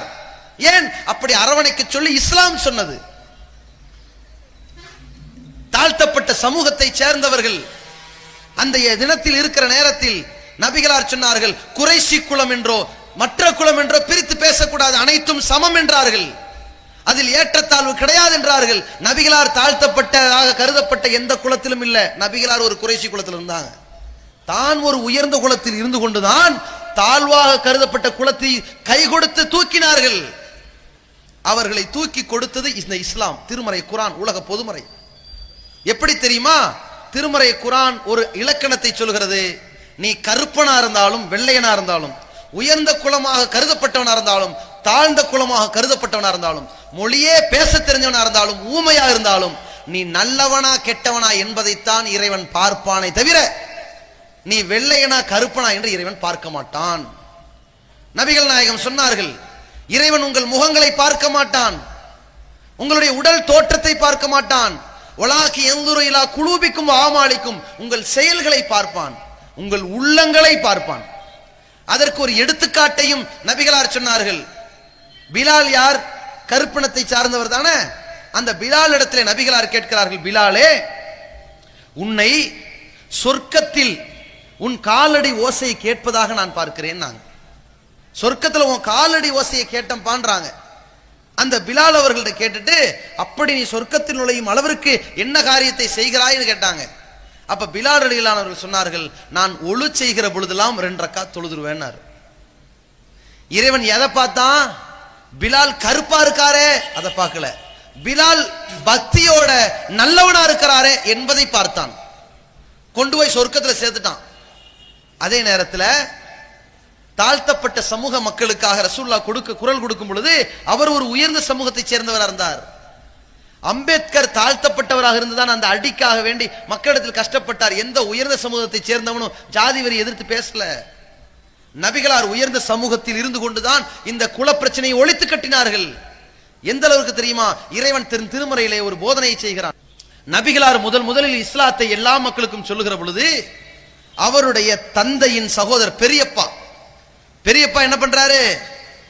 நபிகளார் இஸ்லாத்தை சொன்ன நேரத்தில் அவருடைய பெரிய தகப்பனார் அபூ லஹப் என்பவர், அவர் உயர்ந்த குலத்தை சார்ந்தவர், அவர் வெள்ளை நிறத்தவர் சார்ந்தவர், அரபு மொழியின் பண்டிதர், மொழியிலையும் வசதி, நிறத்திலையும் வசதி, குலத்திலையும் வசதி. அவங்க பார்வையில அவன் என்ன பண்ணான் தெரியுமா? நபிகளாருடைய முகத்துல மண்ணை வாரி வீசிட்டான். இந்த சீர்திருத்தத்துக்கு தான் என்ன கூப்பிட்டியா நீ அப்படின்னு திட்டிட்டு போயிட்டான். உடனே இறைவன் என்ன சொன்னான்? அவர் வெள்ளை இனத்தவராச்சே, அவர் உயர்ந்த குலத்தை சேர்ந்தவராச்சே. பார்த்தானா, தப்பத்தியதா அபி லஹபின் வத்தம், அபூ லஹபுடைய 2 கையும் நாசமா போட்டும் அவனும் நாசமா போட்டும். நான் இறைவன் நற்செயலின் காரணத்தினால் கருப்பினமாக இருந்தாலும் பிலாலை சொர்க்கத்தில் இணைத்த இறைவன், தீய செயலின் காரணத்தினால் வெள்ளை இனத்தவனாக இருந்தாலும் நல்ல மொழி பேசுபவனாக இருந்தாலும், அதாவது அரபி மொழியை பேசுபவனாக இருந்தாலும் மொழியாற்றல் உள்ளவனாக இருந்தாலும் அவன் உயர்ந்த குலத்தை சேர்ந்தவனாக இருந்தாலும் நாசமா போடா என்று இறைவன் சொல்கிறான் என்றால் இறைவன் எதை பார்த்தான்? உள்ளத்தை பார்த்தான். அந்த வேதம் உள்ளத்தை பார்க்க தூண்டுகிறது. அதுதான் தீண்டாமை ஒழித்து கட்டிய வேதம். எந்த அளவிற்கு பள்ளிவாசலில் பிலால் ரலியல்லாஹு அவர்கள் பாங்கு சொல்கிறார்கள், எல்லா மக்களையும் பள்ளிக்கு வாருங்கள் என்று அழைக்கிறார்கள். அதைத்தான் சரோஜினி நாயுடு சொல்கிறார்கள், விவேகானந்தர் சொல்கிறார்கள், உலகத்திலே ஜாதி கொடுமைகள், மக்களுடைய உரிமைகள் பறிக்கப்பட்டு மக்கள் நிந்திக்கப்படுகிற இடம் என்றால் அது வழிபாட்டுத்தலம் கோயில்கள். அந்த இடத்திலே அவர்களுடைய உரிமை பறிக்கப்பட்டு உள்ளே புகுந்துவிட முடியாத அளவுக்கு விரட்டப்படுகிறார்கள். ஆனால் அத்தனை தீண்டாமையும் ஒழிக்கப்படுகிற ஒரு உயர்ந்த இடமாக நபிகள் நாயகம் பள்ளிவாசலை கொண்டு வந்து வைத்து விட்டார்கள் என்று விவேகானந்தர் சொல்கிறார். ஏன்? அந்த திருக்குரான் இப்படிப்பட்ட தீண்டாமைக்கு ஒரு தீர்வை சொல்லிக் கொடுக்கிறது. உலகத்திற்கே தீர்வு. எந்த நாட்டுக்காரன் படிச்சாலும் அதை இறைவனின் வேதமாக ஒப்புக்கொண்டால் பிரச்சனை அன்னைக்கோட சால்வ் ஆயிரும். தந்தை பெரியார் கடைசி கட்டத்தில் பேசுறார், தேனி மாவட்டத்தில் பேசுறார், மற்ற ஊர்களில் ஈரோட்டில் பேசுறாரு. அந்த நேரத்தில் தாழ்த்தப்பட்ட சமூக மக்களை பார்த்து சொல்கிறார்கள், உங்களை பறையன் என்றும் பல்லன் என்றும் சக்கிலியன் என்றும் சண்டாளன் என்றும் சூத்திரன் என்றும் வேசிப்பிள்ளை என்றும் அவமானப்படுத்தி கொண்டிருக்கிறார்கள். நீங்கள் உண்மையிலேயே மனிதர்களாகவே வாழ வேண்டும் என்று சொன்னால் இஸ்லாத்துக்கு போயிருங்கன்னார். எல்லாருடைய பிரச்சனையும் முடிஞ்சிரும்னாரு. ஏன்? அவன் இந்த மார்க்கத்தை ஏற்றுக்கொள்ள முன்னாடி அவனை மனுஷனாவே மதிக்க மாட்டார்கள். பதவி பட்டமெல்லாம் கிடைக்கும், ஆனால் பக்கத்தில் கூட அமர வைக்க மாட்டார்கள். பொன் ராதாகிருஷ்ணனை தூக்கிட்டு போய் வச்சிருவாங்களா சமமா? உயர்ந்த சமூகத்தினுடைய உயர்ந்த சமுதாய மக்களுடைய விட்டையின் அளவிற்கு கூட, அவர்கள் போடுகிற விட்டையின் அளவிற்கு கூட தாழ்த்தப்பட்டவனை மதிக்க மாட்டான். எந்த அளவிற்கு? சங்கராச்சாரியார் சிறைவாசத்திற்கு போகிறார். காலம் சென்ற சங்கராச்சாரியார் ஒரு கொலவழுக்குல சிறைக்கு போனார்ல. என்ன சொன்னாங்க செயல் காவலர்கள்? சங்கராச்சாரியார் இங்க மலம் கழிக்க கூடாது, பாத்ரூம் போக கூடாது அப்படின்னாங்க. ஏன் எல்லாருக்கும் பாத்ரூம் அங்க இருக்குது இல்ல, போக வேண்டியதானே, போகாட்டி உயிர் வாழ முடியாதுல்ல. இல்ல இல்ல, அவரு பாத்ரூமை தரையில போடக்கூடாதுன்னாங்க. ஏன்? பூகம்பம் வந்துருமா, உலகமே தீட்டு போட்டுரும்னாங்க. இப்ப என்ன பண்ணுது? அந்த அவர் போடுகிற அந்த மலத்தை வாழை இலையில புனிதமா அள்ளிட்டு போகணும்னு அள்ளிட்டு போனாங்க. எவன்ட கொடுத்தாங்கன்னு தெரியல. இப்படி நினைச்சாங்க. அந்த இடத்திற்கு கொடுக்கிற வாழை இலையை கூட தாழ்த்தப்பட்டவன் பயன்படுத்தக்கூடாது என்கிற அளவில் தீண்டாமை கொடுமை இருக்கிறது என்றால், அதை ஒழிப்பதற்கு ஒரே இடத்தை தேடுகிறான். நமக்கு வழிபாட்டு உரிமை இல்லை, குளத்துல குளிக்கிற உரிமை இல்லை, ஒரு சம்பந்தம் பேசுற உரிமை இல்லை, ஒரு சம்பந்தி ஆக்கிற உரிமை இல்லை, நம்மை மாமன் மச்சானாக மதிக்கிற நிலைமை இல்லை. நாம் உயர்ந்த ஜட்ஜாகவே மாறினாலும், ஜனாதிபதி ஆனாலும், உயர்ந்த சமூகமாக கருதப்பட்டவன் கையை கூட தொட முடியாது என்று நினைத்து வெதும்பி இருக்கக்கூடியவனுக்கு ஒரே தீர்வு இஸ்லாத்திற்கு வருவது மட்டும்தான். இந்த நாட்டில் இருக்கக்கூடிய மக்கள் இனியும் யோசித்து பாருங்கள். இனியும் நமக்கு சரியான சுயமரியாதையான கண்ணியமான ஒரே ஒரு வாழ்க்கை, மனிதனை மனிதனாக மதிக்கின்ற ஒரு வாழ்க்கை என்றால் அது முஸ்லிமாவதை தவிர வேறு வழி இல்லை. இந்த திருமறை குர்ஆனை வேத வரியாக ஏற்றுக்கொள்வதை தவிர வேறு தீர்வில்லை என்று வாருங்கள். அந்த நிமிடத்தில் எங்கள் சமுதாயத்தாலும் நீங்கள் மதிக்கப்படுவீர்கள். நீங்கள் எந்த சமூகத்திலிருந்து விரட்டப்பட்டீர்களோ, தீண்டத்தகாதவராக கருதப்பட்டீர்களோ, அவர்களாலும் மதிக்கப்படுவீர்கள். இதுதான் தீர்வு. அடுத்த தீர்வு என்ன? நம் நாட்டு பிரச்சனை அல்ல, உலகளாவிய பிரச்சனை, பெண்களுக்கு எதிரான பாலியல் வன்கொடுமைகள். இந்த பிரச்சனைக்கு முடிவு இருக்கிறதா? எத்தனை நாடுகள்ல எத்தனை ஆயிரம் கற்பழிப்பு வழக்குகள் இருக்கிறது, பாலியல் வன்கொடுமைகள் அரங்கேற்றப்படுகிறது, கள்ள தொடர்புகள் அதிகரித்துக் கொண்டிருக்கிறது, சிறு குழந்தைகள் பாலியல் துஷ்பிரயோகத்திற்கு ஆளாகிறார்கள், சிறுமிகள் பச்சிலம் குழந்தை, 6 மாச குழந்தை, 8 மாச குழந்தை கற்பழிக்கப்பட்டு படுகொலை செய்யப்படுகிறார்கள். இப்படிப்பட்ட கொடூரமான நிகழ்வுகள் உலகெங்கிலும் அரங்கேறிக் கொண்டிருக்கிறது. திருட்டு நடக்கிறது, செயினை பறித்து போகிறார்கள், வழிப்பறி செய்கிறார்கள், வீட்டிலே இருக்கின்ற பீரோவை உடைத்து நகைகளை அள்ளி போகிறார்கள். எல்லா இடங்களிலும் கொள்ளை, தீர்க்க முடியல. எந்த அளவிற்கு இந்த திருடர்களை கண்டுபிடிக்கிறதுக்கு வழி சொல்றான். நம்ம நாட்டினுடைய லட்சணம் எப்படி இருக்குது? உலகத்தில் பல நாடுகளின் லட்சணம். திருடனை கண்டுபிடிக்கிறதுக்கு என்ன செய்யறது? திருடர்கள் ஜாக்கிரதைன்னு போட்டிருக்கிறான். எங்க? ரயில்வே ஸ்டேஷன்ல பார்த்தா கிட்டத்தட்ட 100 பேருடைய போட்டோ இருக்கும். எல்லாம் திருட்டு போயிடுவார். நாம ட்ரெயினுக்கு போறதுக்கே 1/4 மணி நேரத்துக்கு முன்னாடி போற ஆட்கள். இந்த லட்சணத்துல இந்த திருட்டு பயலுள்ள மூஞ்சியை பார்க்க முடியும்? இப்படி பார்க்கணும். இவன் தான் மறு வச்சிருக்கான் கண்ணத்துல, இவன் ஒரு திட்டு போய, இவன் வெளிலேன்னு இருக்கான், இவன் ஒரு திட்டு போய. இதெல்லாம் பார்த்துட்டு டிடிஆர் திட்டு போய் மாதிரி நினைச்சிருப்பான். அந்த மூஞ்சி பிரம்ம அப்படி வரும். இதுல பொம்பளை திருடிகள் வேற இருப்பாங்க. அப்படியே யோசிச்சுட்டு போய் ட்ரெயின்ல உட்கார்ந்த உடனே ஒரு ஆள் என்ன பண்ணும், டீ சாப்பிடுங்க, வேண்டாம், சாய்ன்னு வருவான். இவன் ஒரு களவாணி பயிலா இருப்பான். ஒருத்தன் கீழே அப்படியே அள்ளிக்கிட்டு வந்து 10 ரூபா கேட்பான். இவன் என்ன தள்ளிட்டு போறான், செருப்பை தூக்கிடாமலாம். உயிர் வரும், ஊர் போய் சேர்ற வரைக்கும். அது ஒரு பொம்பளை போயிட்டான், அதுல செக்ஸ் டார்ச்சர் கொடுத்து நாசமாக்கிடுவாங்க. இதான் நிலைமை. அப்ப இப்படிப்பட்ட நிலையில ஒருத்தனுடைய உயிருக்கு உத்தரவாதம் இல்ல, உடைமைக்கு உத்தரவாதம் இல்ல, மான மரியாதைக்கு உத்தரவாதம் இல்ல. நம் நாட்டில் நடக்கின்ற பிரச்சனை உலகத்தில் பல நாடுகளில் தீர்க்க முடியாத பிரச்சனை. ஏன்? அவர்களை தீர்த்து வைக்கின்ற வகையில் சட்டம் இல்லை, அவன் அதை மதிப்பதும் இல்லை. சட்டத்தை ஒரு வேத வரியாக சொல்லிவிட்டால் ஏற்பான், அதை அமல்படுத்தினால் மதிப்பான்.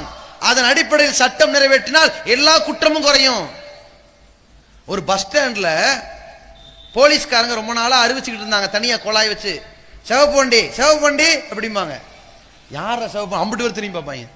சிவப்பண்டிக்காரனுக்கு தெரியும், நம்மள அந்த ஓரத்துல போப்பா, என்னமோ கல்யாணத்துக்கு பொண்ணு பேசுற மாதிரி அந்த அறிவிப்பு இருக்கு, நீங்க பாருங்க. ஏப்பா அந்த சைக்கிள் எடு, இப்படி திரும்பி பார்ப்போம். இருக்கா இல்லையா? இப்படி ஒரு தனி அறிவிப்பு பண்ணிக்கிட்டு இருந்தாங்க பஸ் ஸ்டாண்ட்ல. இன்னொரு இடத்துல பாத்தீங்கன்னா வண்டி 10 நிமிஷம் நிற்கும், டீ காபி டிஃபன் சாப்பிட்றவங்களாம் சாப்பிட்டு போங்க இப்படின்னு இருந்தாங்க. இப்போ இந்த நாமக்கல், சேலம், ஈரோடு, திண்டுக்கல் இந்த பஸ் ஸ்டாண்ட்ல எல்லாம் மாத்திட்டாங்க, ரெண்டையும் சேர்த்துட்டாங்க. உங்களை சில பேர் பின்னோட்டமிட்டு வருவார்கள், முகவரி கேட்பது போன்று கேட்பார்கள். வண்டி 10 நிமிஷம் நிற்கும், டீ காபி டிஃபன் சாப்பிடலாம், சாப்பிடுங்க. உங்களை இடத்தில் ஐயா இது உங்கள் பணம் தானா என்று கேட்பார்கள். ஏமான்று விடாதீர்கள். வண்டி 10 நிமிஷம் நிற்கும், டீ காபி எல்லாம் சாப்பிடுங்க. ஐயா நீங்கள் கவலைப்படாதீர்கள், எந்த நேரத்திலும் மஃப்டியில் காவல்துறை அதிகாரிகள் சுற்றி கொண்டே இருக்கிறார்கள். வண்டி 10 நிமிஷம் நிற்கணும். இப்படி கேட்டுட்டு ஒருத்தன் போய் அந்த பஸ் அந்த ஏரியாவில் எப்போ பஸ் வரும்னு கேட்டேன். அப்ப சவுண்ட் வருது, உங்களிடத்தில் முகவரி கேட்பது போன்று வருவார்கள். களவாணி பையனாக்கிட்டாங்க. இருக்கு நம்ம நாட்டு லட்சணம் அப்படி இருக்கு. அப்ப யாரை பார்த்து நல்லவன் கெட்டவன் முடிவெடுக்கவே தெரியல. இப்ப இதுல எந்த அளவு இருக்குன்னு கேட்டா ஒரு நகைச்சுவையா கூட சொல்லுவாங்க, ஆமா எல்லா வீட்லயும் திருட்டு போச்சு எங்க ஏரியாவில், ஓ வீட்டுல மட்டும் ஏன் திருட்டு போலன்னு. அதான் ஒரு ஐடியா இருக்கு. என்ன, என் வீட்டுல வீடு வாடகைக்கு விடப்புன்னு சொல்லிட்டு போயிட்டேன், அதை பார்த்துட்டு எவனும் இல்லைன்ட்டு போயிட்டான், இதை இனிமேல் செய்ய மாட்டான், அப்படி உள்ளவன்ட்டு வருவான். எல்லாத்திலும் நடக்கும். ஏன்? பகிரங்கமா செய்யறான். ஒழிக்க முடிஞ்சதா? முடியல. ஏன்? அந்த சட்டம் ஒழிக்கல. இவன் எதை வேதமா நம்புறான், அதுல அந்த சட்டமே இல்ல. இவன் நாட்டில் வைத்திருக்கிற சட்ட திட்டங்களும் ஒழுங்கில்ல. ஆனால் அரபுலக நாட்டில் இருக்கின்ற சட்டங்கள் ஒழுங்குபடுத்துது. எப்படி? அதை ஒரு வேதம் ஒழுங்குபடுத்தி இருக்கிறது, திருமறை குர்ஆன் ஒழுங்குபடுத்தி இருக்கிறது. வஸ்ஸாரிக்கு வஸ்ஸாரிகத்து ஃபக்தவு ஐதியஹுமா, திருடிய ஆண் திருடிய பெண் கையை வெட்டுங்க என்று சொல்லப்படுது. சில பேர் கேட்கறாங்க, இப்படியே கையை வெட்டினா எத்தனை லட்சம் பேர் கையை வெட்டுறது அப்படிங்கிறான். தேவையே இல்லை. நம்ம நாட்டில் சமூக வலைத்தளம் இருக்குதே, எதை போட்டாலும் பல லட்சம் பேர் டக்குன்னு பாத்துறானே. போடு, லைவ்ல வச்சு ஒரு கையை வெட்டி காட்டு, இத்தனை மணிக்கு இவன் களவாணி பையன் இதை செஞ்சான், கையை வெட்டு, அம்புட்டு திருட்டு போய் திருந்திருவான். ஏன்? போட்டோவே ஒட்ட வேணாம், ட்ரெயின்ல போகும்போது ஆள் மேப்படியாம் போல இருக்கு தெரிஞ்சு போயிடும், அவ்வளவுதான் விஷயம். வெக்கி தலகுனிமா, கூனி குறுகுமா, கை வச்சான்னா மணி கட்டோட புடுங்கிடுவாங்கன்னு பயப்படுவான். இறைவன் சொல்லுகிறான், வலக்கும் ஃபில் கிசாசி ஹயாத்தல் பாப், திருமறை பேசுகிறது, ஒட்டுமொத்த உலகத்திற்கும் தீர்வு தருகிறது. பழிக்கு பழி வாங்குகிற சட்டத்தில் உங்களுக்கு வாழ்க்கை இருக்கிறது. கண் பறிக்கப்பட்டதா, அவன் கண்ணை அரசாங்கம் பறித்தாகணும். சட்டம் போட்டு பாருங்க, கண்ணில் கை வைப்பானு பார்ப்போம். அரைந்து விட்டானே ஆனால் ஒரு காயம் ஏற்பட்டால் அதே போன்று அவனுக்கு காயம் ஏற்படுத்த வேண்டும். இஸ்லாமிய மார்க்கம் மட்டும்தான் பாதிக்கப்பட்டவன் இடத்திலிருந்து சட்டம் சொல்லும். திருமறை அப்படி பேசும். வினோதினி என்ற பெண்ணை தன் வசத்தில் இழுக்க முயற்சித்த அந்த ஆண் கொடியவன் என்ன செய்தான்? கூப்பிட்டான். அவள் மசியவில்லை, கட்டுப்படவில்லை, அடங்கவில்லை, வரவில்லை. என்ன செஞ்சான்? ஆசிட தூக்கி மூஞ்சில வீசிட்டு போனான். துடிதுடிச்சு கிடந்த அந்த பெண், எல்லாரும் பேட்டி எடுக்கிறாங்க, என்னமா அவனுக்கு தண்டனை கொடுக்கணும்? என்ன எப்படி ஆசிட ஊத்தி கொலை செஞ்சானோ, சாகடிக்க முயற்சித்தானோ, அதே மாதிரி அவன் மூஞ்சில ஆசிட ஊத்தணும்னா அந்த அம்மா சொல்லுச்சு. அந்த அம்மா செத்துருச்சு, அந்த பொண்ணு செத்துருச்சு. அவங்க தகப்பனாருன்னு சொன்னாரு, இதற்கு தக்க தண்டனை அவன்ட்டு அவன் மூஞ்சில ஆசில ஊத்தணும்னாங்க. நம்ம நாட்டு சட்டம் இருக்கா அப்படி? இல்ல, ஊத்த முடியல. சட்டம் ஊத்த முடியாதனால என்ன ஆகி போச்சுன்னு கேட்டா, அடுத்த வாரத்துல பெட்ரோல் ஊத்தி ஒரு பெண்ணை எரிச்சான். சட்டம் தடுக்க முடியலையே. ஆனால் இது ஏன் அரபு நாட்டுல இல்ல? முடியுமா? இப்படி பண்ண முடியுமா? அரபு நாட்டுல கிடையாது. அரபு நாட்டுல இந்த திருமறை உலக பொதுமறை பேசும். ஆசிட ஊத்துனாம்டா 50 பேர் முன்னாடி நிக்க வச்சு அவன் மூஞ்சில ஆசிட ஊத்துவாங்கன்னு தெரியும். அவன் திடீர்னு ஊத்துனாலும் கூட பதட்டம் இருக்காது. விபத்து திட்டமிட்டு நேரம் ஒதுக்கப்பட்டு காலையில் 9 மணிக்கு இவன் மூஞ்சியில 4 லிட்டர் ஆசிட் ஊத்துவான்னு சொல்லி செஞ்சா இன்சிடென்ட், திட்டமிடல். ஆசிட் ஊத்துறான்னு செத்து போயிருவான். ஆசிட் பாட்டில கை வைப்பாங்க. யோசிச்சு பாருங்க. இதுதான் சட்டம். பாதிக்கப்பட்டவன் இடத்திலிருந்து யோசிக்கும். ஒரு உயர்ந்த இடத்தில் உள்ளவன் ஏசி அறையிலிருந்து சட்டமேற்ற இயலாது. அவன் தள்ளுபடி பண்ண நினைப்பான். நம் நாட்டில் மத்திய பிரதேசத்தில் ஒருத்தன் கொலைவெறி தாக்குதல், ஒரு சைக்கோ, ஒரு கோடாலி எடுத்து பொண்டாட்டியை கொல்றான், மகனை கொல்றான், மகளை கொல்றான், சின்ன பிள்ளைய கொல்றான். என்ன கோபமோ தெரியல. கேஸ் ஆயிருச்சு, குற்றம் நிரூபிக்கப்பட்டுருச்சு, அவனுக்கு மரண தண்டனை சொல்லப்பட்டுருச்சு. இவன் ஜனாதிபதிக்கு மனு அனுப்புறான், ஜனாதிபதி தள்ளுபடி பண்ணிட்டாரு, அவன் விடுதலை ஆயிட்டான். இதான் நம் நாட்டு சட்டம். மனித உரிமைகள் கேலி கூத்தாக்கப்படுகிற சட்டம். உலகமே இப்படிதான் இருக்கு. மனித உரிமைகள் மீது அது புனிதமாக கருதி அதற்கு மதிப்பளிக்காத நாடுகள் உலக நாடுகள். என்ன செஞ்சிருக்கணும்? இந்த செயலை செஞ்சவனை என்ன செஞ்சிருக்கணும்? எவ்வளவு கடுமையான தண்டனை கொடுத்தவங்க செஞ்சாங்களா? கண்ணுக்கு கண்ணு, வாய்க்கு வாய், பல்லுக்கு பல்லு, காதுக்கு காது, காயத்திற்கு காயம். இந்த சட்டத்தை நிறைவேற்றுங்கள் என்றான் இறைவன். திருமறை போதித்தது. அதனால் அரபுலக தேசம் நிம்மதியாக இருக்கிறது. அங்கே வாழுகிற 3 கோடி மக்கள் என்றால் நிம்மதி பெருமூச்சு விடுகிறார்கள். யாருடைய உடைமையும் பறிக்கப்படல, தைரியமா சுத்துறான். அந்த நிலைமை ஏன் இங்க வரல? சட்டம் சரியில்லை. கழுத்துல போட்டாலும் பறிச்சிடறான், பணமா இருந்தாலும் பறிச்சிடறான், வீட்டுல வச்சாலும் திருடிடுறான், இடமா இருந்தாலும் ஆக்கிரமிச்சிடறான், வங்கியில் இருந்தாலும் வங்கியில சூறையாடிடுறான். எங்கும் பாதுகாப்பில்லை.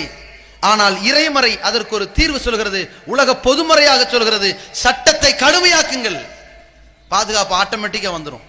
திருட்டுக்கு தீர்வு வந்துடும், வழிப்பறிக்கு தீர்வு வந்துடும். நபிகள் நாயகம் இந்த உலக பொதுமறையை மதீனாவிலே நடைமுறைப்படுத்தி காட்டினார்கள். ஒரு நபித்தோழர் கேட்கிறார், வழிப்பறி ஜாஸ்தி இருக்கிறது, பெண்கள் நடமாட முடியல. நாங்க நபிகள் சொன்னார்கள், கவலைப்படாத, ஒரு காலம் வரும், தைரியமாக 2 நாள் 3 நாள் பயணம் செய்யக்கூடிய வகையில் ஒரு பெண் தன்னந்தனியாக போவாள், காபத்துல்லா இறை இல்லத்திற்கு போவாள், தனியாக பயணம் செய்வாள். அப்படிப்பட்ட ஒரு காலம் வரும். வந்தது. அத்தி என்கிற நபித்தோழர் சொன்னார், நபிகளார் எந்த காலத்தை சொன்னார்களோ அப்படி சட்டம் ஒழுங்கும் பாதுகாக்கப்பட்ட காலம் வந்தது என்றார். திருமறை அப்படி ஏற்படுத்தியது. இறைவனின் சட்டம் அது ஏற்படுத்தி காட்டியது. நபிகள் பெருமகனார் இந்த சட்டத்தை நிலைப்படுத்தியது போல காந்தியடிகள் சொல்கிறார்கள், இந்தியாவில் ஆங்கிலேயம் போயிட்டானே சுதந்திரத்தை கொடுத்துட்டு, அது சுதந்திரம் இல்ல. உண்மை சுதந்திரம் எது தெரியுமா? ஒரு பெண் காஷ்மீர்ல இருந்து கன்னியாகுமரி வரைக்கும் கற்பையும் தன் பொருளையும் பாதுகாத்து கொண்டு வந்தாலே ஆனால் அதான் உண்மையான சுதந்திரம். அதற்கு மிக தெளிவான தீர்வு திருமறை குர்ஆன் மட்டும்தான் என்பதை புரிந்து கொள்ளுங்கள். அனைத்திலையும் தலையிடும். மது பிரச்சனையா? நம்ம நாட்டில் குடிகாரர்கள் பிரச்சனையா? நம்ம நாட்டு அரசாங்கத்தின் லட்சணத்தை பாருங்க. ஊத்தி கொடுத்துதான் நாட்டை நடத்த வேண்டி இருக்குது. டாஸ்மாக் மூலமாக நாடு நடக்குது. அந்த காலத்துல எல்லாம் அரசாங்கம் பள்ளிக்கூடம் நடத்துச்சு, தனியார் டாஸ்மாக் வச்சிருந்தான். இந்த காலத்துல அரசாங்கம் டாஸ்மாக் நடத்துது, தனியார் பள்ளிக்கூடம் வச்சிருக்கிறான்.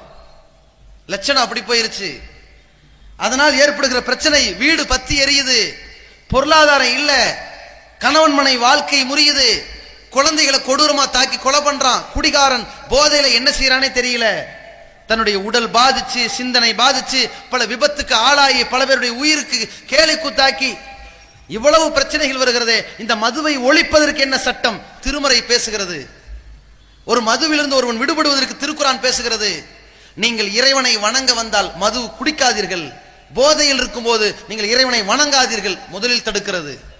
பிறகு சொல்கிறது, மது இருக்கிறது அல்லவா, அதுதான் பகையை உண்டாக்கும், பிரச்சனையை உண்டாக்கும், தீமையை வளர்க்கும், உங்கள் குடும்பத்தை நாசமாக்கும், நீங்கள் ஒரே அடியாக விட்டுவிடுங்கள் என்றது. மதினாவில் நபிகளார் பூரண மதுவிலக்கை அமல்படுத்தினார்கள். அரபுலக தேசத்தில் அமல்படுத்தினார்கள். அதன் விளைவு மது கோப்பைகள்ல மது ட்ரம் கணக்கில் இருந்த சாராயத்தை எல்லாம் கொட்டினார்கள். அங்கே குடிகாரர்களை செருப்பால் அடிக்கின்ற சட்டம் வந்தது. அந்த நிலை இங்க இருக்கா? இல்ல. திருமறை குர்ஆன் உலக பொதுமுறை சட்டத்தை நிலைப்படுத்தி காட்டுங்க, அது வரும், மது ஒழிக்கப்பட்டுரும். உலகெங்கிலும் பூரண மது விலக்கு வந்தால் மனுஷ சிந்திக்க ஆரம்பிச்சிருவான். நம் நாட்டில் இருக்கின்ற ஒரு கல்வி திட்டம் உருப்படியா இருக்குதா? பாராபட்சமான கல்வி திட்டம். உலகெங்கிலும் சர்வதேச கல்வி திட்டம் வரணும், அனைவரும் பயன்படுத்தும் நிலையில் வரணும். இஸ்லாமிய சட்டத்தை பொறுத்தவரை ஊனமுற்றவனுக்கு ஒரு சலுகை இருக்கிறது, ஆரோக்கியமானவனுக்கு ஒரு சலுகை இருக்கிறது. திருமறை குர்ஆன் ஆணுக்கு ஒரு நிலை, அவனுக்கு ஒரு சட்டத்தை சொல்லும். பெண்ணினுடைய பலவீனத்தை கருதி அவளுக்கு ஒரு சட்டத்தை சொல்லும். இப்படியாக பல்வேறு சூழ்நிலைகளையும் சலுகைகளையும் திருமறை போதிச்சது கூட நம் நாட்டின் சட்டங்கள் போதிக்கிறதா? என்ன பண்றான்? ஒரு மருத்துவ படிப்பு நீட் அப்படின்னு ஆரம்பிச்சான். நீட் தேர்வு முறையின் அறிவிச்ச விளைவால் அனிதா என்ற பிற்படுத்தப்பட்ட சமுதாயத்தை சேர்ந்த ஒரு பெண் தற்கொலை பண்ணி இறந்து போனால், எந்த பிரச்சனைகளையும் எதிர்கொண்டு உயிரோட இருக்கணும், துணிச்சலா நிக்கணும் என்கிற தைரியத்தை, திருமறை குர்ஆன் சொன்ன மன தத்துவத்தை ஒரு மனிதன் உள்வாங்கி இருந்தால் தற்கொலை செய்திருக்க மாட்டான். அவர்கள் திருக்குர்ஆனை ஏற்காததால், இஸ்லாத்தின்படி விளங்காததால் அவர்கள் நம்பிக்கையில தற்கொலை பண்ணிட்டாங்க. அந்த அனிதா இறந்து விட்டால் ஒட்டுமொத்த தமிழகமே கொந்தளிச்சது. ஒரு நியாயத்தை கேட்டது. என்ன நியாயம் தெரியுமா? நீட் தேர்வு முறை எங்களுக்கு வேண்டாம் என்று நாங்கள் சொல்லவில்லை, நீட் தேர்வு முறை இப்போது வேண்டாம் என்று சொல்லுகிறோம். ஏன்? அவர்கள் நீட் தேர்வு முறையில் படித்தவர்கள் எல்லாம் ஓடுகிற நிலைக்கு வந்து விட்டார்கள். நாங்கள் தமிழகத்தின் மருத்துவ படிப்பின் அடிப்படையில் நாங்கள் நடந்து போகிற நொண்டிகளாக வைத்துக் கொள்ளுங்கள் எங்களை. ஒரு நொண்டியையும் ஓட்டப்பந்தயத்தில் நல்ல ஓடுறவனை வைத்து ஒரே போட்டி நடத்தாதீங்க. எங்களுக்கு ஒரு 5-6 வருஷம் டைம் கொடுங்க, அப்புறம் நீட் பாடத்திட்டத்தை படிச்சு போட்டி வச்சுக்கலான்னு கேட்கிறான். அமுல்படுத்தினானா? எப்படி? வலியவனுக்கு ஒண்ணு, எளியவனுக்கு ஒரு சட்டம். பாராபட்சமான சட்டங்கள். நம் நாட்டு சட்டம் இருக்கா இல்லையா?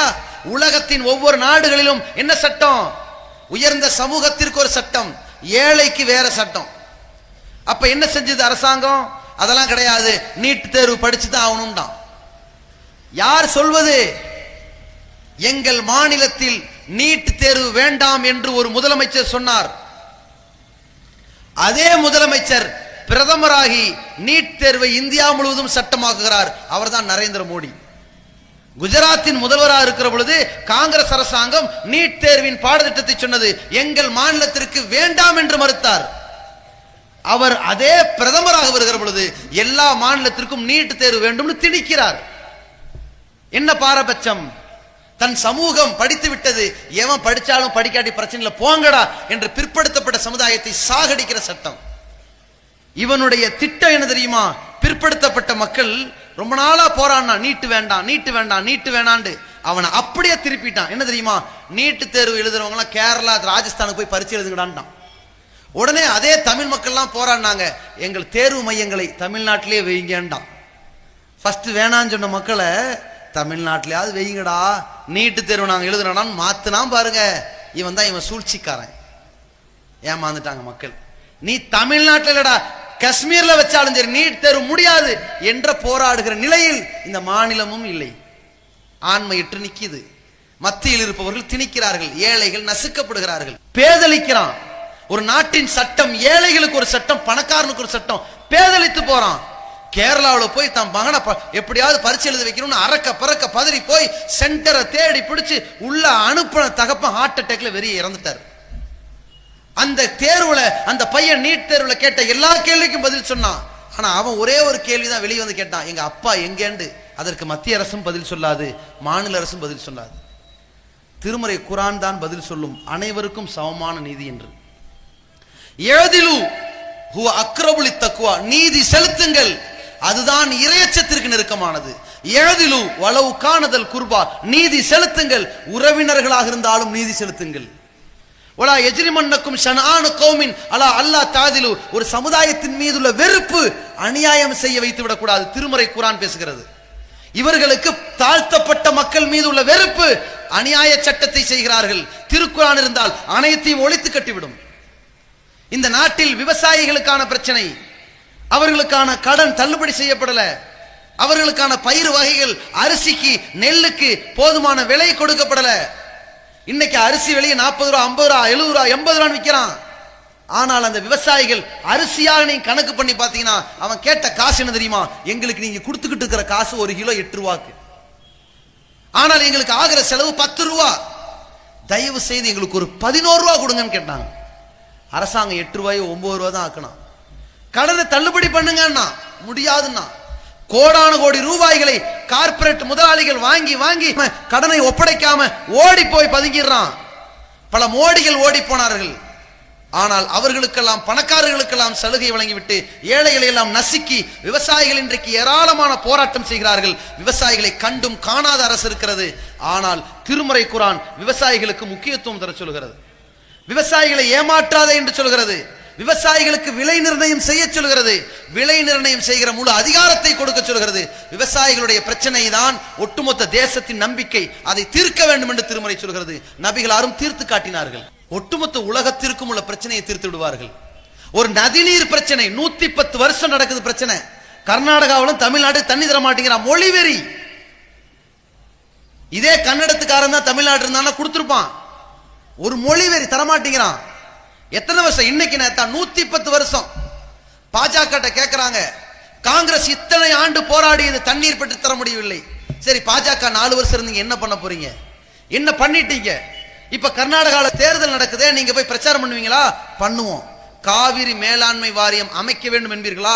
நாங்க சொல்ல மாட்டோம். நீ யார்? நான் தமிழக பாஜக. தமிழக பாஜக பேசுகிறது கர்நாடகா தண்ணி வேணும்னு. கர்நாடக பாஜக பேசுகிறது தமிழ்நாட்டுக்கு தண்ணி தரமாட்டோம் என்று. 2 கட்சிக்கு பெயர் பாஜக. 2 பேரும் ஒரு கட்சியை சார்ந்தவர்கள், 2 பேரும் ஒரு சட்டத்தை சார்ந்தவர்கள், 2 பேரும் ஒரு அரசை சார்ந்தவர்கள். ஆனால் 2 பேரும் கூறு போட்டு பிரிந்து கொண்டார்கள். ஆனால் திருமறையை இவன் ஏற்றிருந்தால், நபிகளாரின் பொன்மொழியை ஏற்றிருந்தால் அத்தனை பிரச்சனைக்கு தீர்வு கிடைச்சிருக்கும். ஒரு தண்ணீர் பிரச்சனை நபிகள் அழகா தீர்த்தார்கள். எப்படி தீர்த்தார்கள்? தேவைக்கு போக எஞ்சிய தண்ணீரை விற்பனை செய்வது ஹராம், தடுத்தார்கள் நபிகள் நாயகம். அவன் தண்ணி கேட்கிறானே, இறைவன் சொல்கிறான், ஒமன் அஹியாஹா ஃபக அன்னமா அஹியன்னாஸ் ஜமியா, ஒரு உயிரை வாழ வைத்தன் உலக மக்களை எல்லாம் வாழ வைத்ததற்கு சமம். நீ அவனை வாழ வைடா. தண்ணி இல்லாம கஷ்டப்படுறான், விவசாயி கஷ்டப்படுறான், டெல்டா விவசாயிகள் பாதிக்கப்படுவான். மேட்டூர்ல தொடங்கி காரைக்கால் வரைக்கும் தண்ணி தேவைப்படுது. அவ்வளவு பெரிய விவசாய நிலங்கள் இருக்கிறது. அதை நம்பி தமிழக மக்கள் இருக்கிறார்கள். கோடான கோடி மக்களுடைய வயிற்றுல கை வச்சிராத என்ற ஒரு திருமறை வசனம் பிரச்சனையை தீர்த்து விட்டுரும். அதற்கு நிதர்சன சான்று அரபுலக தேசத்துல என்னைக்காவது தண்ணி பிரச்சனை வந்திருக்கா? பாலைவனம், தண்ணி கிடைக்காத இடம், பெட்ரோல் தான் தோன்ற இடத்துல எல்லாம் வரும். ஆனாலும் கூட அந்த நைல் நதியினுடைய அந்த நதியை, அதில் கிடைக்கிற தண்ணீரை ஜோர்டான் எடுக்கிறது, பாலஸ்தீனம் எடுக்கிறது, துருக்கி எடுக்கிறது, எகிப்து எடுக்கிறது, கல்ஃப் கண்ட்ரிஸ் வளைகுடா நாடுகள் எடுக்கிறது. எந்த சர்ச்சையும் வரல. ஏன்? அது தண்ணீர் என்று மதிக்கிறான். அடுத்தவனை காப்பாற்றுகிற செந்நீர் ரத்தம் என்று நினைக்கிறான். ஆனால் இவர்கள் தண்ணீரை தர மறுப்பதற்கு பல ரத்தத்தை எடுக்கிறான். பாத்தீங்களா? ஒரு உலக பொதுமுறை அத்தனை பிரச்சனையை தீர்த்து வைக்கிறது. ஒரு சம்சம் தண்ணீர், அது பெரிய கடல் தண்ணி அல்ல, பெரிய தொடர்ந்து ஓடுகிற ஆற்றங்கரை அல்ல, மேலிருந்து கொட்டுகிற அருவி தண்ணீர் அல்ல, ஒரு கிணற்றில் சிறு கேணையில் கிடைக்கின்ற நீர் ஆகாரமாக சம்சம் தண்ணி வருகிறது, வந்து கொண்டே இருக்கிறது. எப்படிப்பட்ட நிலையில் சவுதி அரேபியாவில் தண்ணீரை எடுக்கிறாங்க. அந்த சவுதி அரேபியாவில் இருக்கிற நாட்டவர்கள்லாம் புலங்குகிறார்கள். அந்த நாட்டில் இருக்கிற முஸ்லிம்கள், உலகத்தில் இருக்கிற எல்லா நாட்டவர்களும் அந்த மக்காவில் இருக்கக்கூடிய காபத்துல்லா என்கிற இறை இல்லத்தை அந்த முஸ்லிம்கள் போய் இறை இல்லத்தில் வழிபாடு நடத்தி செல்கிற பொழுது அந்த தண்ணீரை எடுத்து வருகிறார்கள். அனுமதிக்கிறான். எத்தனை லிட்டர் வேணாலும் எடுத்துட்டு போ, அனுமதிக்கிறான். கூடுதலாக சொல்ல வேண்டும் என்றால், இந்த டப்பா ஏர் இந்தியா மாதிரி இல்ல, தரமான சவுதி ஏர்லைன்ஸ் பிளைட்ல கூட 30 கிலோ 20 கிலோ லெக்கேஜ் போடுவான். ஆனா சம்சம் தண்ணி எடுத்துட்டு போறதா லெக்கேஜ்ல சும்மா கொண்டு போன்றான், சும்மா எடுத்துட்டு போன்றான். நாடு நாடா அனுப்பி வைக்கிறான். தண்ணி வத்தலையே. ஏன்? அவன் உள்ளம் வத்தல, உள்ளம் பெருந்தன்மையா இருக்கு. ஏன்? அப்படிப்பட்ட பெருந்தன்மையை உருவாக்கியது இந்த உலக பொதுமுறை. ஒரு மனிதனை வாழ வைத்தவன் உலக மக்களை வாழ வைத்தவனுக்கு சமம். அந்த பொதுமுறையின் அடிப்படையில் செயல்படுத்துகிறான். இன்றைக்கு இதே தமிழகத்தில் ஜாதி கொடுமையால் எத்தனை உயிர் இறந்தது தெரியுமா? நோயாளி அட்மிட் செய்யப்பட்டிருப்பான், ஒரு பார்ப்பனியத்தை சேர்ந்தவன் இருப்பான், அவனுக்கு ஒரு தீண்டத்தகாதவன் ரத்தம் கொடுக்க வந்தால் வேண்டாம் என்பான். அவ்வளவு ஜாதி கொடுமை. ஒரு தீண்டத்தகாதவனுடைய பாதிப்புக்கு பார்ப்பனன் ரத்தம் கொடுக்க மாட்டான்.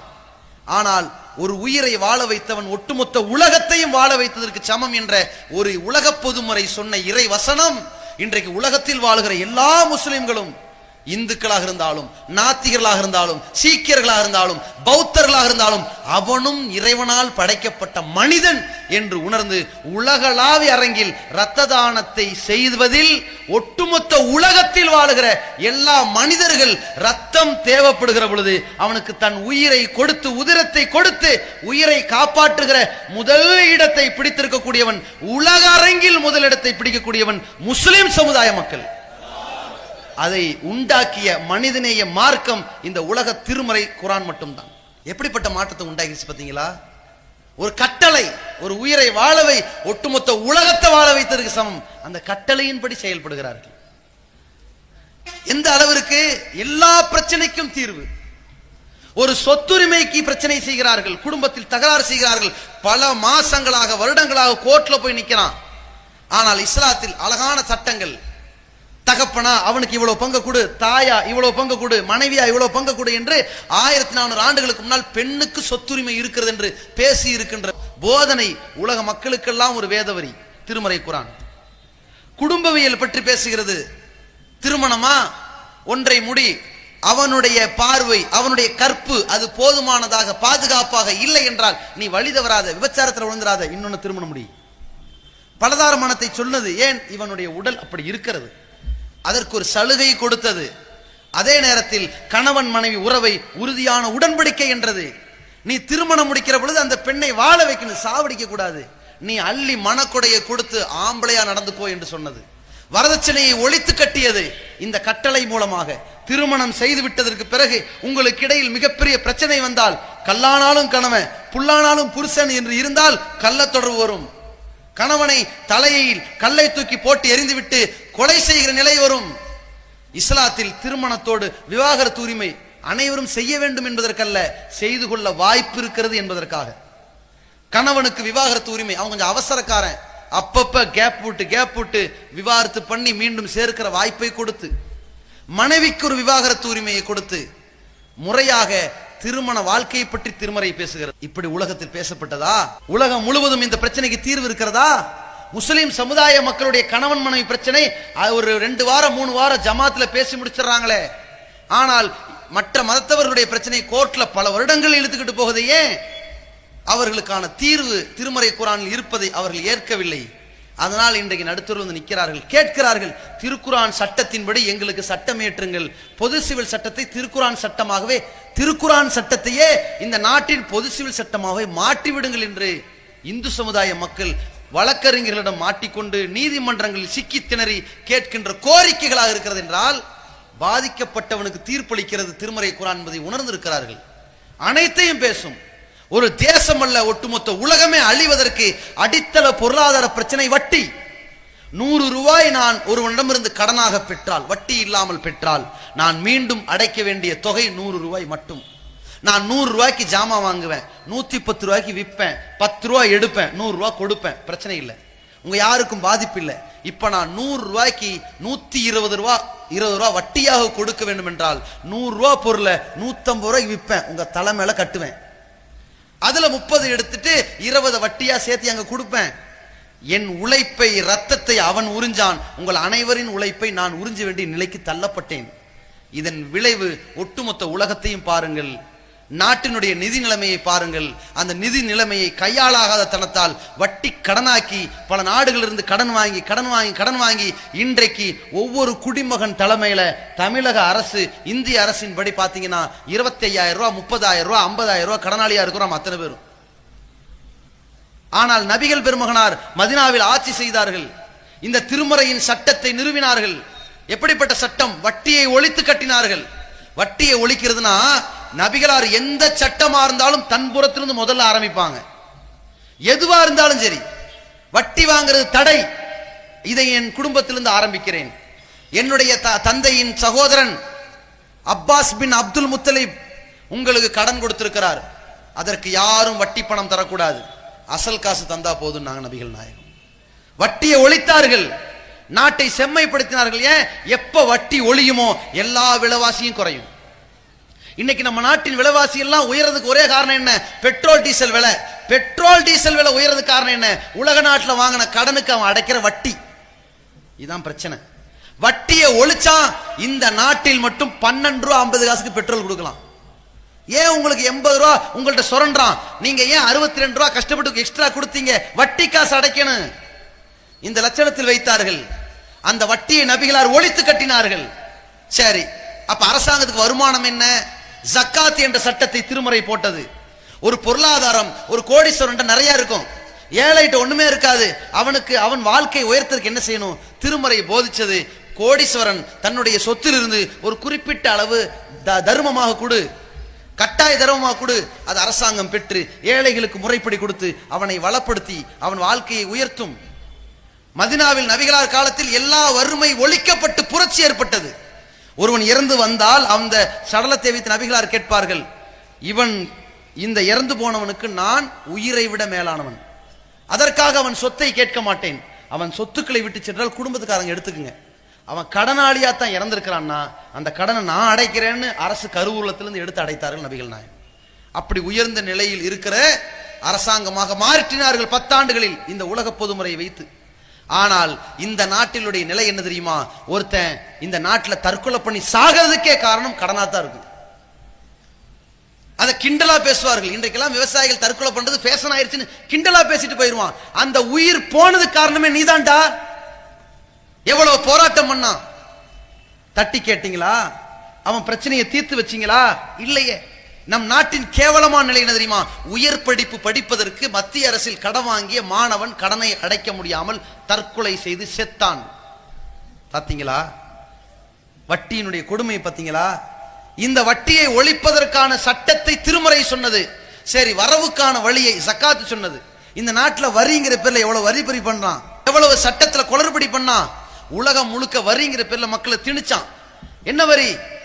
சாப்பாட்டுக்கு வரி, ரோட்டுக்கு வரி, வீட்டுக்கு வரி, தண்ணிக்கு வரி, கரண்ட்டுக்கு வரி, அதெல்லாம் சேர்ந்து நம்ம வச்சிருக்கிற வண்டிக்கு வரி, நம்ம வாங்குற உப்புக்கு வரி, நம்ம வாங்குற அரிசிக்கு வரி, எல்லாத்துலயும் வரி. ஜிஎஸ்டின்னு போட்டு வழி பறி செஞ்சுட்டு இருக்கானா இல்லையா? எல்லாத்துக்கும் வரி கட்டிட்டு போய் இவன் என்ன பண்றான்? சொத்துக்கு வரின்னு தனியா புடுங்கினா இவன் என்ன பண்ணுவான்? கள்ளக்கணக்கு காட்டுறான். நான் நஷ்டத்தில் இருக்கிறேன், நான் வீடு லோன் வாங்கி கட்டி இருக்கிறேன்னு கள்ளக்கணக்கு காட்டுறான். இவனை எல்லாத்தையும் இந்திய நாட்டில் இருக்கிற மக்கள் தொகையில் நன்கு சம்பாதிப்பவர்களை மட்டும் கணக்கு வச்சு உன் சொத்துல நீ அந்த வரி இந்த வரி வெங்காய வரி சுண்ணாம்பு வரி எல்லாம் தர வேணாம்பா, உன் சொத்திலிருந்து ஒரு 2.5% வரி கட்டு போதும். உன்ட்ட 1 கோடி ரூபாய் பணம் இருக்கா, இல்ல 10 லட்சம் ரூபாய் பணம் இருக்கா, அதுல ஒரு 2.5% காசை கொடுத்துட்டு நீ என்னத்தை வேணாலும் வாங்கி எப்படி வேணாலும் இரு, எங்களுக்கு காசு கேட்க மாட்டோம், எந்த வரியும் கேட்க மாட்டோம், ஒரே வரி சொல்லி பாருங்க. 50 பேர் நல்ல கணக்கு காட்டி பத்திரமா வச்சிருவான். எல்லாரும் வரிய முறையா கொடுப்பான். அந்த நிலையை ஏற்படுத்துங்க. அந்த நிலையை ஏற்படுத்தியது நபிகள் நாயகம். ஜக்காத் வரியை திருமறையை சொன்னது. அந்த திருமறையின் சட்டத்தின்படி ஜக்காத் என்று பணக்காரிடம் இருந்து பெற்று ஏழைகள்கிட்ட கொடுத்து அனைத்து பிரச்சனைகளையும் தீர்த்தது. உலகம் முழுக்க இதான் தீர்வு. செஞ்சு பாருங்க பார்ப்போம். நம் நாட்டு அரசாங்கத்தின் பட்ஜெட் கணக்கின்படி நிதியமைச்சர் இதை பரிசீலனைக்கு வைத்து பாருங்கள். எப்படிப்பட்ட பரிசீலனை? இந்திய நாட்டின் குடிமகன்கள் எத்தனை பேர், இதில் வருடத்திற்கு 1 லட்சம் சம்பாதிப்பவர்கள் எத்தனை பேர், அவன் கணக்கு இருக்கு. 2 லட்சம் சம்பாதிக்கிற எத்தனை பேர் கணக்கு இருக்கு. 5 லட்சம் சம்பாதிக்கிற எத்தனை பேர் கணக்கு இருக்கு. 2.5% மட்டும் வாங்கி பாருங்க. நீ சம்பாதிக்கிற காசுல இருந்து 2.5% அவ்வளவு பேர் எடுத்து பாருங்க. நம் நாடு உயர்ந்த இடத்துக்கு வந்துடும். பல கோடான கோடி ரூபாய் காசு குவிஞ்சிரும். எந்த பிரச்சனையும் வராது. அப்புறம் இவன் கருப்பு பணம் சொல்லி நாணயத்தை மாற்ற வேண்டிய கேலி கூத்து வராது. அதனால் 4 பேர் சாகர நிலைமை வராது. நம் நாட்டில் எந்த பிரச்சனையும் வராது. நாடுல உலகமே நல்லா போகும். அதற்குத்தான் இந்த திருமறை குர்ஆன் எல்லா நிலையிலும் பேசும். தஃசீல குல்ல ஷைஇன், மனிதனுடைய வாழ்க்கையில் சந்திக்கிற அத்தனை பிரச்சனைகளுக்கும் ஒரு வேதம் பேசுகிறது என்றால் திருமறை குர்ஆன் மட்டும்தான் பேசும். ஒரு ஆள் மன உளைச்சல் இருக்கிறார், மன குழப்பத்தில் இருக்கிறார், அப்படியா இங்க வா, அவனை தெளிவுபடுத்த வேண்டும், மன தத்துவ அறிவுரை வழங்க வேண்டும். திருக்குர்ஆன் அதையும் சொல்லும். என்னப்பா பிரச்சனை? இன்றைக்கு மன தத்துவத்திலே மிக முக்கியமான பாடத்தில் இருக்கிறார்கள். என்ன தெரியுமா? ஒரு மனிதன் வலியை சுமக்க வேண்டும் என்றால் என்ன செய்வது? காலில் முள்ளு குத்திருச்சு, அல்லது அவனுடைய பேனா காணாம போயிருச்சு, அந்த வழி அவன் சுமக்க வைக்கிறேன் என்ன செய்யணும்னா முதல்ல பேசி பார்க்கணும். இதெல்லாம் ஒரு பெரிய விஷயமா, பேனா காணாம போறது பெரிய விஷயமா, 5 ரூபா கொடுத்தா வாங்கிக்கலாம், இப்படி பேசி பார்க்கணும். அவன் சரிப்பட்டு வரல. இந்த ட்ரீட்மெண்ட்டை திருமறை குர்ஆன் பேசுது. ஒரு நஷ்டம் வந்தா நாங்க படைச்சவனுக்குரியவர்கள், எங்க கையில என்ன இருக்குது, இப்படி ஒரு நஷ்டம் வரும்னு எங்க கையில இருந்துச்சு, அவன் எழுதி வச்சா நடந்து போச்சு, இப்படின்னு போய்கிட்டே இரு. இது மன தத்துவத்தில் சரியாயிடும். இன்னொரு மன தத்துவத்தை திருமறை குர்ஆன் பேசுது. ஆள் சரிப்பட்டு வரல, என்ன இருந்தாலும் பேனா எப்படிப்பட்ட பேனா தெரியுமாங்கிறான், என்ன இருந்தாலும் அது நான் சின்ன வயசுலேருந்தே யூஸ் பண்ணிட்டு பேனாங்கிறான், எப்போ பார்த்தாலும் ரீஃபில் மட்டும்தான் பண்ணுவேன், பேனா கவரை மாற்றவே மாட்டேங்கிறான். இவனுக்கு ஒரு ட்ரீட்மெண்ட்டை குர்ஆன் சொல்லுது. திடீர்னு உன் செல்ஃபோன் காணாமல் போச்சுன்னு ஒரு பொய்யை சொல்லிடணும். ஏடா உன் செல்ஃபோனை காணாம தேடுவான். அப்புறம் பார்த்து இதான் பாரு, அப்பாடா செல்ஃபோன் கிடைச்சிச்சு, பேனாவை மறந்துடுவான். இந்த சிறிய கவலையை போக்க பெரிய கவலை. இது மாதிரி மனிதனுக்கு ஒரு மனத்தத்துவம் இருக்குன்னு இன்னைக்கு விஞ்ஞானிகள் கண்டுபிடிச்சிருக்கிறாங்க. அது திருமறை குர்ஆன் அன்றைக்கே சொல்லிருச்சு. எப்படி சொல்லிருச்சு? உஹது யுத்தத்துல நபிகள் பெருமகனார் ஒரு பின்னடைவை சந்திக்கிறாங்க. அந்த நேரத்துல திடீர்னு நாம பின்னடைவை சந்திக்கிறோமேங்கிற கவலை வருது. அந்த நேரம் பார்த்து நபிகளார் கொல்லப்பட்டார்கள் ஒரு நிலைமை வருது. நபிகளார் கொல்லப்பட்டார்களா, பெரிய கவலை வந்துருச்சு. பின்னடைவு ஆயிருச்சுங்கிற கவலையை மறந்து கொல்லப்பட்டார்களேங்கிற கவலை வந்துருச்சு. அப்புறம் பார்த்தா நபிகளார் கொல்லப்படல, அப்பா நல்லா இருக்காங்க, தோல்வியை பத்தி கவலைப்படல. இதை திருமறை குர்ஆன் சொல்லுது. உங்கள் சிறு கவலையை தீக்க நானே ஒரு பெருங்கவலையை போட்டேன் அல்லவா. இதான் உலகம் பேசுகிறது. உலகத்துக்கே மன தத்துவத்தை எங்கேயும் தேட வேண்டாம், குர்ஆனை படிங்க, நிம்மதி பெறுவீர்கள். ஷிஃபாஉன் லிமா ஃபிஸ் சுதூர், உள்ளங்களில் உள்ள நோய்களுக்கு இது நிவாரணி என்று இறைவன் சொல்கிறான். உன் கசடு, கபடம், கெட்டெண்ணம் அனைத்தையும் போக்கிவிடும், உன் கவலையையும் போக்கிவிடும் இந்த திருமறை. எல்லா பிரச்சனைக்கும் தீர்வு இருக்கிறது. சொல்லுங்களேன், உதாரணத்துக்கு இது என்ன தீர்வு கேளுங்களேன். எந்த பிரச்சனையும் தலையிடாமல் இந்த திருமறை விட்டு வைக்கவே இல்லை. எப்படி? மனிதனுக்கு எது தேவை என்பதை ஆதியிலும் இறைவன் யோசித்தான், இறுதி நாள் வரைக்கும் யோசித்திருக்கிறான். அனைத்திற்கும் பொருத்தமான சட்டத்தை தான் இந்த திருமறையில் உள்ளடக்கி இருக்கின்றான். அதை மனிதகுல வழிகாட்டியாக கொடுத்திருக்கிறான். பேசிட்டு போனோம்னா ஏராளமான விஷயங்கள் பேசலாம். ஒருத்தனுடைய மன கட்டுப்பாட்டுக்கு வணக்க வழிபாடை திருமறை சொல்கிறது. ஒரு நிர்வாக கட்டமைப்பிற்கு, ஒரு பள்ளிவாசலின் கட்டமைப்பை திருமறை பேசுகிறது. ஒருவனுடைய நீதி, நேர்மை, நியாயம் எப்படி இருக்க வேண்டும் திருமறை பேசுகிறது. விபச்சாரம் ஒழிக்கப்பட வேண்டும் என்றால் அவன் ஒழுக்கம் எப்படி மெருகூட்டப்பட வேண்டும் திருமறை பேசுகிறது. உண்ணும் உணவு முறைகள் திருமறை குர்ஆன் பேசுகிறது. எல்லா இடங்களிலும் தலையிடுகிறது, எதையும் விட்டு வைக்கவில்லை. அன்றைக்கு யூதர்களே சொன்னார்கள், என்னடா இஸ்லாத்துல எல்லாம் சொல்லப்பட்டிருக்கிறதே, சிறுநீர் கழித்தாலும் கூட எப்படி சுத்தம் செய்ய வேண்டும் என்று கூட சொல்லப்பட்டிருக்கிறதே, அனைத்தையும் திருமறை பேசும். அப்படிப்பட்ட திருமறை குர்ஆனை இந்த முஸ்லிம் சமுதாயம் படிக்கிறார்களா? தினசரி அதை ஓதுகிறார்களா? அதன் வழியில் நடக்க நினைக்கிறார்களா? அதில் சொல்லப்படுகிற செய்தியின் தமிழாக்கத்தை படித்து புரிந்தார்களா? அதை பிறருக்கு உணர்த்தினார்களா? இல்லை.